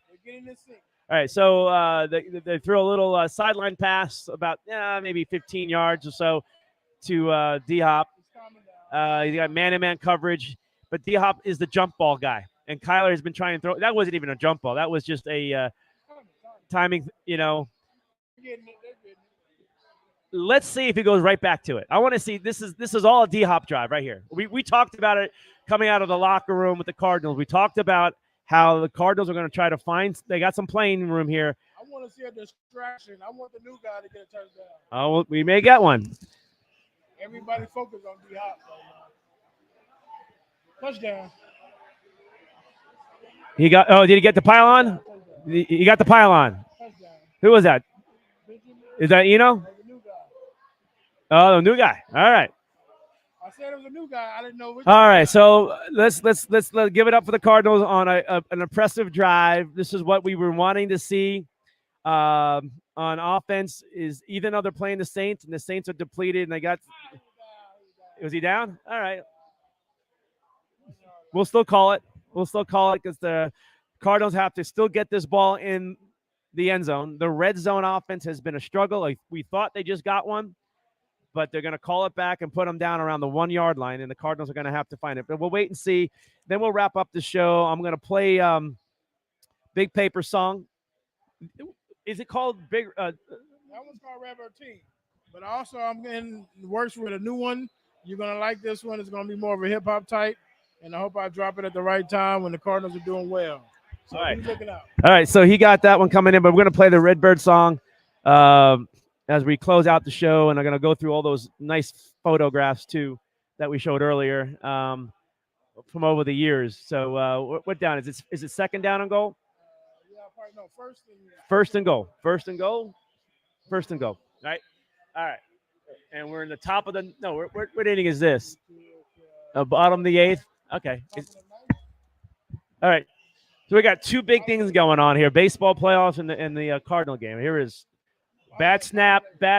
Oh, all right, a bad snap. All right, we got Mancini. Hey, Mancini, gonna pop him on. And look at you guys, you Redbird fans. How you doing, my man?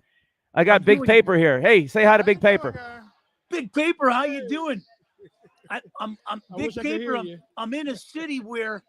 Wow, it's been silent since Saturday, man. The Dodger fans been buried.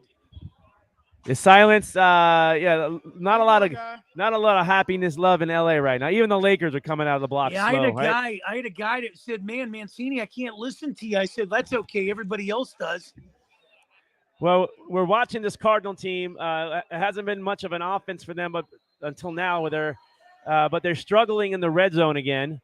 We had a blow up earlier between Kyler Murray, John with his coach on the sidelines, got a little hot, and DeAndre Hopkins puts his arms around him, who's returned to the game.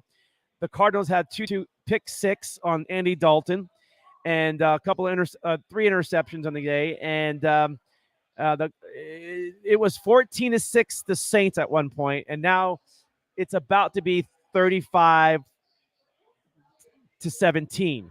The Cardinals have the ball inside about the 5-yard line, but they struggle at the red zone. Now, I want your thoughts about this Cardinal team, about who's in charge of this team. Is it Murray? Is it Cliff Kingsbury? Well, first of all, it's not the wild west. It's the mild west. Everybody's pretty much 3-3, and nobody really wants to take charge here. But Kingsbury's got a great girlfriend or a wife, or I don't know what he's got, but I think he's leading the charge here. Kyler Murray might want to go try out for the Oakland A's after this year. You know, you can't win with Kyler Murray there in Phoenix. People might differ on this, but I always said guys that aren't like 5'6", 5'7" in this league, you're not winning. You're not winning in Miami. You're not winning in San Francisco with Trey Lance, Chicago with Justin Fields, or Zach Wilson now is starting to step away from his mom's girlfriends and watch out for the Jets. Right. Well, the Cardinals just scored finally. Maybe it was their best offensive drive all game long, and they're blowing them out. 35 points so far, and they got to feel good about themselves going into a 10-day break. I don't think they blow this lead, the Cardinals. I think it becomes a matter of time now at home. And a couple of things. They're wearing their black helmets, the black jerseys, which has always been a jinx to this team. So maybe the ghosts are being put away for a while here. But the DeAndre Hopkins effect, do you believe this is why we're seeing this tonight? Well, they have to do something. They got to jumpstart that team in more ways than one. I mean, look at you went up to Seattle and you laid an egg. I mean, this is a team that's trying to find themselves. And, you know, the problem is that the NFC is kind of wide open now. Tampa Bay's having a little bit of a meltdown. You're starting to see the drama queen in Green Bay. I told you, watch out for Minnesota, man. People laugh. They go, Kirk Cousins is not a quarterback. I go, okay. I saw him in Washington. He played real good. You know, Philly's still the cream of the crop right now in the NFC. That defense is unbelievable. You know, you're talking about Green Bay, and you know, you have Tom Brady and you have Aaron Rodgers. Who wants to play football? Do you think Aaron wants to play? Do you think Aaron is he really into it? Because like it looks like both these quarterbacks somewhat checked out a little bit, or at least it appears that way. Well, I think Brady, that divorce is really. Oh, that was the kicker fault on Philly. I like Paper Tiger, man. You know, he's bringing it. Well, he's bringing it. But you know, the thing with Brady is, I think, you know, the divorce takes a lot out of him. You don't want to see something like this happen. It does. It's in the middle. Brady and Aaron Rodgers. Is this it? I mean, they say that's not it, but are they checking out? Well, I think for Brady it is. I don't know what the drama queen I call him. I don't use Aaron Rodgers. I call him the drama queen. I don't know who he's dating this time of the year. If it's Danica Patrick again, it's somebody else. Who knows? But Green Bay's got some big problems. I'm hoping Washington can figure out their problems, keep it going, and put a 2-game winning streak to get back in this NFC East. All right, buddy. Hey, so the Phillies blew a 4-run lead yesterday. They were on the verge of really owning that series. But the Padres, you got to give them credit. The big comeback, going back to Philly tomorrow night.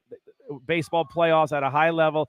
It's been a good playoff so far for baseball, I believe. But I'm not big on the playoff format. You know, not a lot of rest days. You know, it's like I'm not happy that there was a rain out and New York has to now go right into Houston. You know, it just I don't get it. Well, let me lay it down. I don't understand that. Let me put it down for Dodgers right now, Dodger fan. You're not built to play in October. I mean, everybody laughed at me. I started radio in San Diego. I said, when they get Hader and all these guys, all I kept hearing was ERA's over 7. Soto can't hit 200. I said, wait, all you got to do is get in the playoffs and roll the dice. And what they did is they came in hot, took 200-plus teams out of the equation. There's no stopping the Padres, man. I'm telling you that right now. Nobody's beating San Diego. Mm-hmm.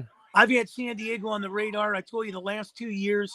I covered them in the 90s. You know, this team reminds me of Caminiti, Finley. This team is coming together. The late Tony Gwynn looking down. San Diego's on a mission, man. They knew what this thing has been in the works for, you know, a season and a half, bringing in Bob Melvin. You know, they rallied around. They lost Fernando Tatis Jr. You can tell a lot about people through adversity. They circled the wagons. I'm telling you right now, they're going to – and I do radio in Philly. They're going to take 2 out of 3 in Philly, and they're going to end it out in San Diego Monday or Tuesday. Oh, look at you! Look at yeah. I'm just hoping my Yankees can survive and get a run here in the 9th. But it's been a tough pitcher. You know what? I'm hoping it could be a reminiscent of 1998, except it won't be a 4-game sweep by the Yankees. But I just think of Houston, San Diego, man. Whew, that'd be a hell of a series. Pitching I was at that series, Padres Yankees series back in '98. That was a great series. For me, at least. But as yeah, a I'm fan. doing really, a hiccup with USC Saturday night. Look at my Penguins, baby. Oh, the hockey They- days. And how about the Suns, man? That comeback last night. After everyone, you know what? Everybody was ripping the Suns last night on media, social media. Even the halftime show during it were like killing the Suns. Stephen A. Smith, like everybody was just ripping on them. And I'm like, it's basketball. It's the NBA. Let me tell you, it's the first game of the year. Yeah, let me tell you, the team you better watch out for, and I know they didn't win yesterday, but you better keep your eyes on the Cleveland Cavaliers. Donovan Cavaliers, yeah. Donovan Mitchell's my MVP. Donovan Mitchell, they got a young, talented team. They got a lot of draft picks. Keep your eyes on the Cavaliers. You got to worry about those. You got to worry about those Pelicans. Now, all these teams that you didn't, the T-Wolves, they're just floating around. They're starting to get those draft picks and they're moving up. Yep, there's about 15 teams that have a legitimate chance of doing a dance. All right, so in the NBA title. A couple of years ago, we're watching the Cardinal game. It's on a commercial break. We still got baseball going on, but a couple of years ago, I might even said this a year ago, but I'm thinking I'll go back 2 years. I saw the window, and I thought I was talking directly about the Phoenix Suns, what they were building, and they still got a nice core, but I don't know who's going to replace Chris Paul because they got to find a way because they're going to drop if they do, and they don't find a replacement. But here's the thing. LeBron, the era is done. Kevin Durant's got the window of these guys, their careers are ending. And yeah, it may not be now. It may not. Maybe you can sneak a championship like Milwaukee snuck one in there. Milwaukee is going to be around for a while because they're still young. They got a great young talent still there. What I'm getting to is, Mark, is if you're built and you're building for the future, you're this next wave of a team that has legitimate shots because all the great talent that we've been watching over the last few years, they're all retiring. They're breaking down. They can't stay on the court, right? Their teams are struggling and fighting to get through, and they may make the playoffs, but it's just, who's winning the NBA title? Who has been winning these? Let me tell you, in Milwaukee, I love my Bucks, but I think if you look down in the crystal ball and see who's going to roll in the next 5 years, the Warriors got a lot of young guys over there, 20, 21, 22. They got a good coach, Steve Kerr. They're going to be dangerous. I think when you look at the Phoenix Suns, they remind me of the Arizona Cardinals. You don't know what you're getting from, day to day, week to week. I mean, right. That's a volatile situation in Phoenix with the Suns, too. You got Aiden there that doesn't know what he wants. Booker might be, dating another Kardashian down the line. Who knows what's going on with these guys? But I will tell you this. If you're telling me to take a team out of the West and a team out of the East to keep this thing going for the next 5 to 10 years, I'm taking Golden State and Cleveland, man. Cleveland's You're really thinking Cleveland's going to run the East, huh? I think I love my Bucks, but if I'm looking at somebody that can run the East, Mobley and all those guys and Donovan Mitchell, I mean, watch out, man. But you got to be careful. Not careful because you don't know who's going to do this. But somebody's going to pick off one of these older, talented stars who got a good year or two in them. You know those great stars that end up, diminished time, but they're still very valuable to your championship run. Somebody who's going to be in it to win it, and a young team either makes that trade or do they want to give up some young talent? All right. That's the big key. And watch out for Minnesota. But I think your lottery is going to come down to Houston. Houston will be in the lotto. Teams like Utah, they're going to fall from grace. Orlando, some of these teams are going to be in the lottery. But I don't think you're going to have a lot of buyers. I think you're going to have a lot of sellers in the NBA when the trading deadline comes. All right, so far in the NFL, we're going to get back to the NFL, and this will be our last segment stuff that we'll talk about. Mark Mancini right there on the right of the screen. I got Big Paper here who's joined me. He's got a rap song, Redbird rap song. Big Paper looks like Kimbo Slice, man. He looks like he's taking people out. Yeah. I'm going to play a song that he wrote and they produced for He's the man. I love Kimbo Slice, and I love Paper Tiger.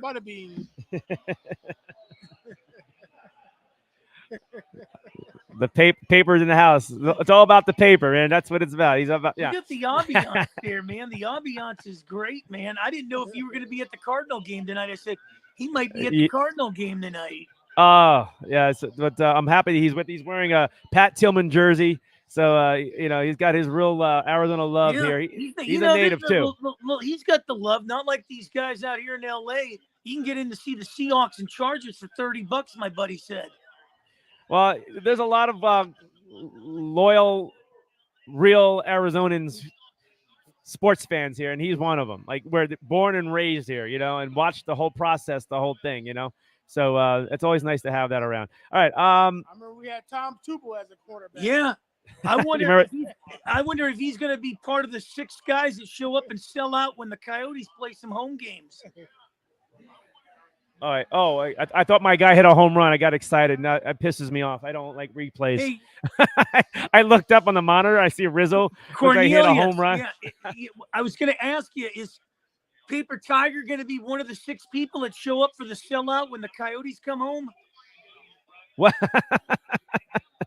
Are you asking me that, or? Yeah, I'm asking you. I know they only have an arena fit for 6 to 10. Wait. Repeat that again. I lost that last part. I said, are you guys going to be part of the 6 people that show up and sell out the Coyotes when they come home from this road Oh, the trip? Coyote game. You know what? The fans are buying it because you don't have to sell a lot of tickets. You really don't, The funny thing is the college team, the women's hockey team and the men's hockey team at Arizona State University are getting a good crowd. Everybody wants to be part of something new. And but the Coyotes went up to Toronto and beat the Maple Leafs. And they have, since 2012, they have gained a point, like a tie or an overtime or a win. They have never lost in Toronto. They may have lost in overtime, but they've gained a point.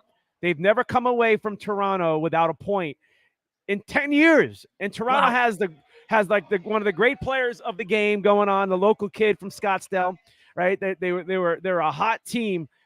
Go figure that one out. Well, they're the Toronto Maple Laughs. But, the other thing is Arizona hasn't won in Pittsburgh in I don't know how long. I think we've beat the Coyotes like a drum in the Berg. It might be a decade that you haven't beat us in Pittsburgh. It might have been since when you guys were the Winnipeg Jets. No, I wasn't that far back.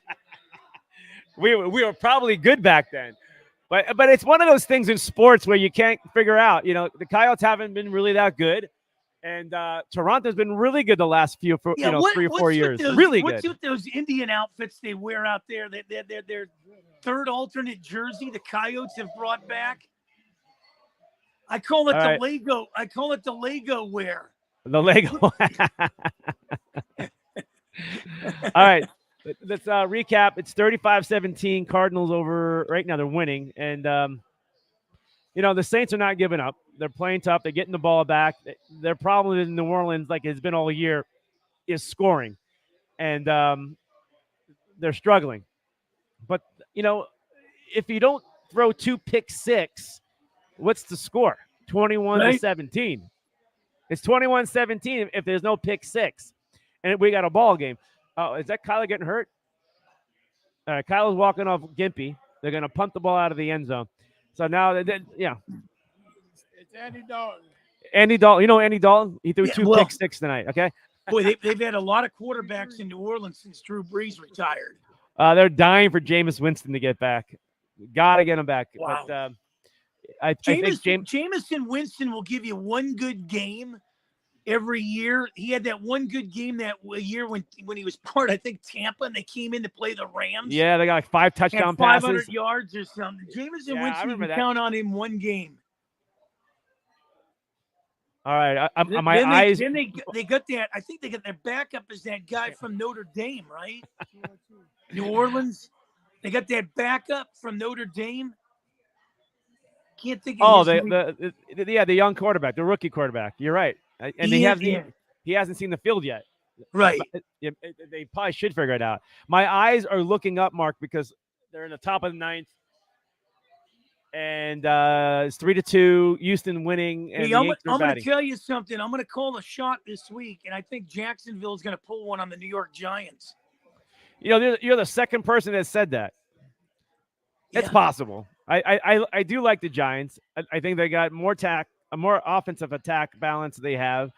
Daniel Jones is not playing at like a crazy high level, but he's managing the game.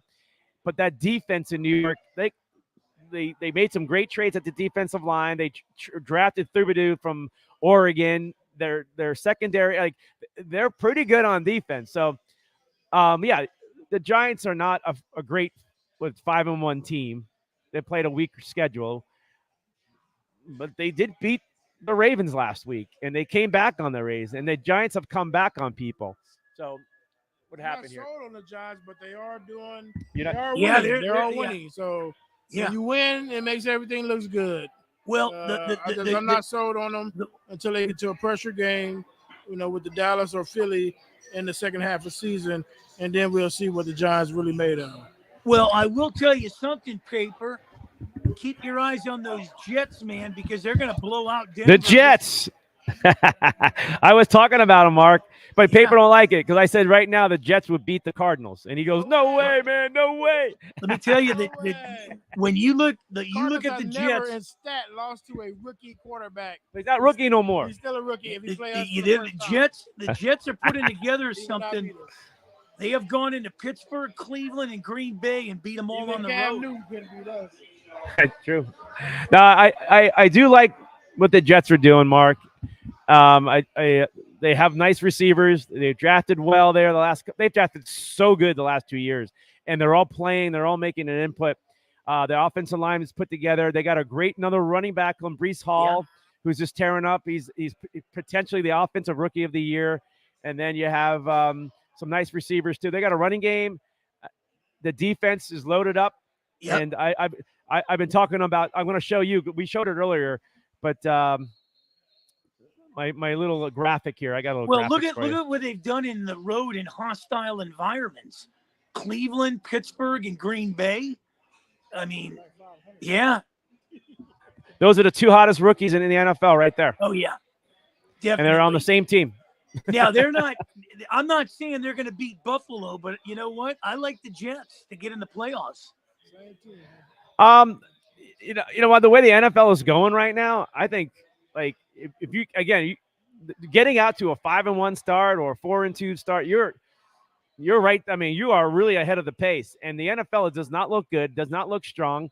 It's very bunched up, and then there's like three teams at the top. You know what I'm saying? Yeah. I don't think the Jets are like at the top, but they're on the top of the bubble of all those teams. You know, and as long as you, as long as you are there, like the Giants are. Hey, the Cowboys are there. You know, like these are teams with a good record. But let's look at this game tonight. And I know you're a Steeler fan. If the Steelers beat Miami, they're 3-4. If the Cardinals are about to win, they're going to go 3-4. Okay. If any of those teams that we mentioned lose, they're just like a game behind them. So it's like, and we got 10 games to go, and this thing is still a mess. First of all, let's take two teams right here. Let's take the Dallas. To me, when you look at Dallas, they have got overrun by Tampa and Philly in their two losses, and they've torched teams that really have got that Super Bowl hangover in the Rams and the Bengals. But the one team that's really been snake bitten here, and it can come back and bite them because they would have blown out the whole division by now, is the Baltimore Ravens. They've lost 3 games in the last minute. Yeah, the Ravens are the touchdown just like that. So New Orleans is making a run here. The Ravens have lost to Miami, Buffalo, and the New York Giants in the last 2 minutes. If you take 2 minutes off the clock in any one of those games, Baltimore is sitting 6-0. Baltimore still I don't like their defense in Baltimore. I don't think they have that great defense. I think it's more of a mystery. I think their secondary has all this talent they talk about, but they're not playing at a high level. They really don't get to the quarterback in Baltimore like the way they used to. I think it's just the uniform and that mystique that they built up. but in reality, it's not the there. running game has been, nonchalant. I love J.K. Dobbins. The running game is just, injury prone there and everything. But you're right, they've been beat up on that front line. But the question you got to ask yourself is, what the hell's going on with the Las Vegas Raiders? I had these guys to win the division. Well, we got a long way to go, but there's obviously turmoil there also. The new coach, that they made their run last year, and I'm going to the Super Bowl. the Raiders made a run last year with that interim coach. Remember, everything kind of got together, and now it's not like that there. So, it's not like that. and I also believe that the Josh McDaniel system, the bubble offense that I've been telling everybody that it's over. The bubble offense of the NFL has been stopped now by defenses. They figured them out. The defenses around the NFL have found a way with drafting players and built. It took a few years, but they finally figured it out. And now we got to wait for the next great offensive way of beating teams, because I believe we are entering the defensive era of the NFL again. It's back, and we are seeing it now more than ever. Now 35-24, the Saints scored. Wow. They're not out of it. They're down by 2 possessions, and it's a full football game. Turnovers matter, and the Cardinals are a benefit of that tonight. But if it wasn't for 2 pick six, like we said earlier, we have a whole crazy game going on in Arizona tonight too. But it's not over yet. There's time. We'll see what happens. All right. So Yankees got lucky. Yankees got lucky. Did you see the flop with Harden and Brown in Boston against the Sixers the other day? Unbelievable. I thought the flop was illegal. Yeah. Go ask these guys. Yeah, the NBA has changed in more ways than one. Until the these current stars that are getting older that we talked about, until they start to get out of the league, we'll see if the younger guys were mentored to be like those guys, the way their attitudes are and how because they really made it a players league instead of a team league. It was always team first, now became a players league, and the players are dictating everything, and then comes all the other outsides, like the politics that got on the NBA and everything else. It just ruined it. Well, anybody telling me Anthony Davis is going to lead the Lakers to a championship again is absolutely insane. He checks out usually after 35, 40 games a year. Well, we'll see what happens with the NBA. We just started, but I think another the turnstile of the NBA is coming with the new talent, and we'll see where it's at. New winners, new teams, new great teams are on the horizon, and some of them we're seeing. The Suns' schedule sets up like after that nice win yesterday against Dallas, their next game coming up. All right, I got to watch this. Is it 0-2? Oh man, 0-2, runner on first, down to 2 outs here, and I don't know what's going to happen with my Yanks down 2-0 going back to the Bronx, but it looks like they're about to go down 2-0. Well, they're in the game. I think Houston's beat you like a drum. If they win this, they beat you 7 out of 9 this year. Well, they've won 4 in a row in the playoffs. This could be 5 in a row on this next pitch, and we'll see. Not yet. Ball 1. Anyway, Yankees they haven't been out of these games. I mean, all I've been hearing about Houston, Houston won yesterday's game on solo home runs. They didn't hit the ball, but I heard a lot of smack about my Yankees. I heard a lot of smack. Listen, Mark, I heard a lot of smack about my Yankees not hitting. But, they just partied the night before celebrating a playoff victory, right? Didn't get a break. Major League Baseball screwed that up. Now they come back tonight, and they're losing 3-2, and the only runs came on a home run by Houston again, and nobody wants to talk about that. The Yankees are struggling too, but this is 2 heavyweights going at it, 2 good pitching staffs, starting pitching. This is expected, But don't give me this crap that the Yankees aren't hitting, because Houston's not. They're barely getting through. They barely snuck past Seattle. I mean, Seattle could have won that series if they had any offense, right? I mean, so don't make Houston out to this juggernaut. They're not. Well, here's not. the thing. First of all, Joey Gallo. First of all, Joey Gallo has come back to New York in the form of Matt Carpenter. Who? You know, that's the problem there. Matt Carpenter's. Oh, okay.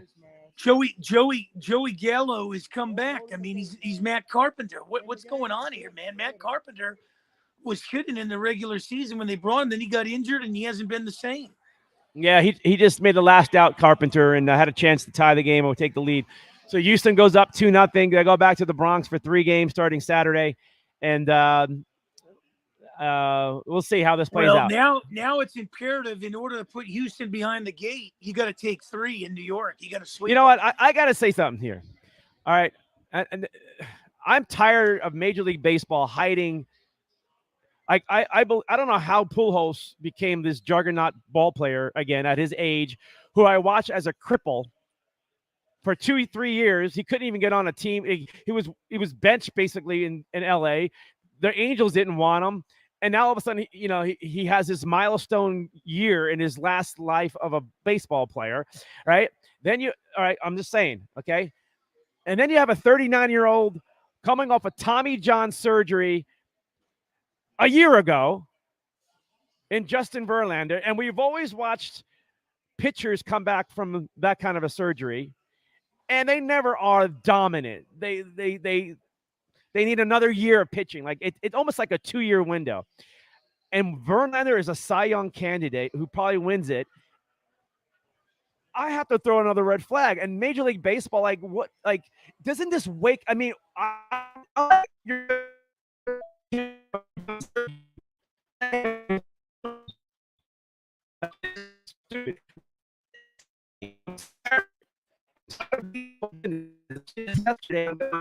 this is ridiculous. Well, they're worrying about what was it the year ago with the baseball guys with the grip and the stuff on their hat, and complain about the spin rate and the pitchers are getting an advantage and all that stuff. Oh, that's a great detour of what really is going on. Come on, man, that's BS. Well, you know what? He's got a wife in Kate Upton that takes care of him at night. You can get your arm healed in a hurry real fast. You just got her at your shoulder. All right.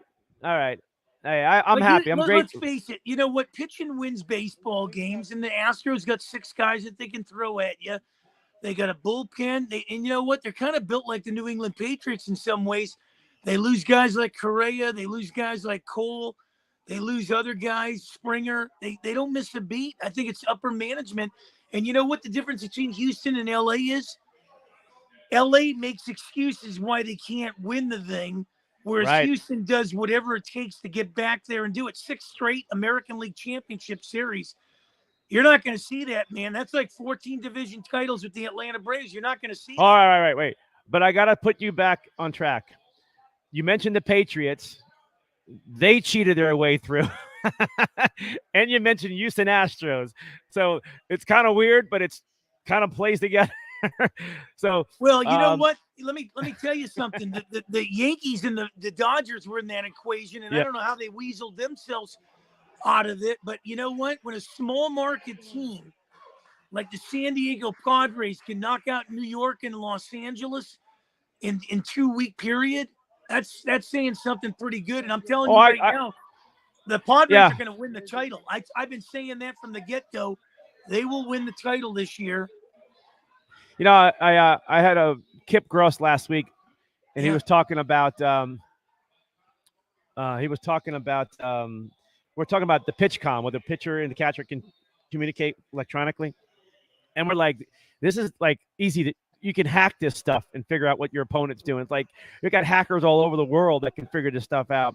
You know, and then the camera for TBS tonight had a camera in that stadium in Houston of a camera guy way on the top of the roof taking a camera shot. Now, that could be some guy just getting some B-roll and video, or it could be a live camera that's being shot into a clubhouse and picking up who knows what. Or you can have like high-tech parabolics to have communication of like, who knows what's out there? Is something planted in the ground, in the dirt? Like, it's like you can find ways to cheat. And I'm thinking to myself, technology does not belong in sports. It's man to man, talent versus talent, age versus age, right? It's everything, and they're gotta get away from technology. Now, I'm not saying there's cheating going on, but man, it opens that door in sports to allow that technology to. I don't mind the cameras. We need the cameras. The cameras will give us the technology. As far as that, they should be able to judge off the cameras. But the catchers Yeah, communicating. well, you know what? Well, here's the thing. So let me feed your point on that. So with a small market team that can't compare to the Dodgers, Right. or the Yankees in this equation, and you got small market teams that push all their chips to the center of the table and beat you. Anytime you take one of those Fortune 500 clubs that are very robotic in my mind out of the equation, that's more power. I mean, got 41 points. Whether you're cheating or not, and the Dodgers have no excuse because they haven't won a real title in 4 decades. Well, the '88 team won it. That's the last time they've won a World Series playing a full season. And remember, in 1981, when they won the World Series, that was the strike year. Season. That was a half season too. Yeah. You make a good point. You make a good point. Maybe the Dodgers should stop playing baseball. I saw a comment with Dodger fans the other day when they lost, and it was like, we can never get a break. We just need like a break in the game, and we can never get a break. And I said, dude, you played a 60-game schedule. I think that's the biggest break you got, because your bullpen wasn't used all year long, right? You weren't stretched out. You played a neutral site where, like, there was no home field. You didn't have to go cross country to play a game. The problem with the Dodgers, you got a big break there. and I get ripped. I got ripped all over the airwaves with it because I called them out, and they say, "Oh, we're passionate." I go, dude, the perception of a Dodger fan is a Raider fan, man. Fights outside your place. That's the perception of Dodger fan. I don't need to keep hearing them telling me what they're going to do. You're only built till September. You can't win in October. That's it. It stops. Get a new ownership group in there, or clean up your president or your GM or whatever you're running there. It's just not working. This Dodger team is 5 and out. You can't have starting pitchers go 5 innings and bring a slew of relievers in. All right, the Cardinals are putting this game away. They responded with a drive and a touchdown run. It's 42-24, and that looks good in the stat sheet. The Cardinals are one of the top scoring teams in the fourth quarter in differential. That number also is important down the stretch of any ball game, but that's a good stat out there. And the Cardinals are continue to be a fourth quarter team. They should be going 3-4 tonight. And the Saints should be going 2-5, and the Cardinals have a chance to be tied for first place if everything goes well this weekend with the other teams that are playing this Sunday in week 7 in the NFL. Well, I think we're already there. Game, week 7. There's 2 big games that I circle the wagons on the Cardinals schedule. I think it's the Thanksgiving weekend when the Chargers come in there. That's going to be one hell of a game. Right. All right. And Tampa on Christmas. Oh yeah, we got to see how Tampa responds after last week. I'm looking forward to that. All right, I'm going to be in Vegas Saturday, back on Sunday, and then watch a lot of football. I don't know. Should I make a couple of? I think the Raiders are playing Sunday in Vegas, right? Should I make a bet? I think they're playing. Are they playing Houston? Yeah. I don't know. Maybe I want to get out of there before that crowd. I don't know. Anyway, Mark, I know we got to get out because we're at the 8:00 hour. So, but I want to play Paper Song. I want you to listen to it. I'm going to flash them. Don't sign off. I'm going to go through a series of photos of Cardinal fans, Bird Gang people, like a little celebration kind of thing, and play Big Paper Song itself. Okay, so we're gonna get it roll. Oh, you want to talk about it first, real quick? Great win tonight. We scored 40 points. Like I said, we back on track. Here we go again. It's the Redbird team coming at you. All right, here's the Redbird team coming at you. The Redbirds. Here we go. We'll play it. Yeah. AC. We coming. Let's go. Red Bird Team, Bird Gang on a mission. Red Bird Team, front line execution. Red Bird Team, in the seat, pay attention. Red Bird Team, we beating competition. Red Bird Team, we bringing pain. Red Bird Team, Arizona we reign. Red Bird Team, a new day, a new change. Let the Bird Team say Super Bowl reign. It's the Red Bird bounce, scoreboard word count. Red Bird drop bombs, so sounding your alarm. It's the Red Bird attack, so don't hold back. Who got the football? It's the Red Bird jack, in, not in the box.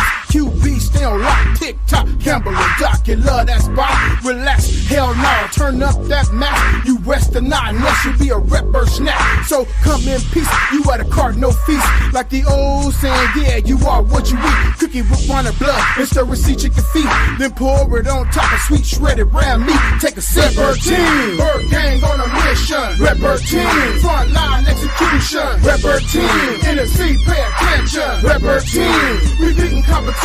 Red Bird Team, we bringing pain. Red Bird Team, Arizona we reign. Red Bird Team, a new day, a new change. Let the Bird Team say Super Bowl reign. First of all, on the front line, running back, just a little shorter than the rest of the pack. You quick on your feet like I'm quick on the beat. Stacking up chains like the NFL League. Phoenix, Arizona, no, I'm calling them to the core. Straight yelling Bird Gang with each and every score.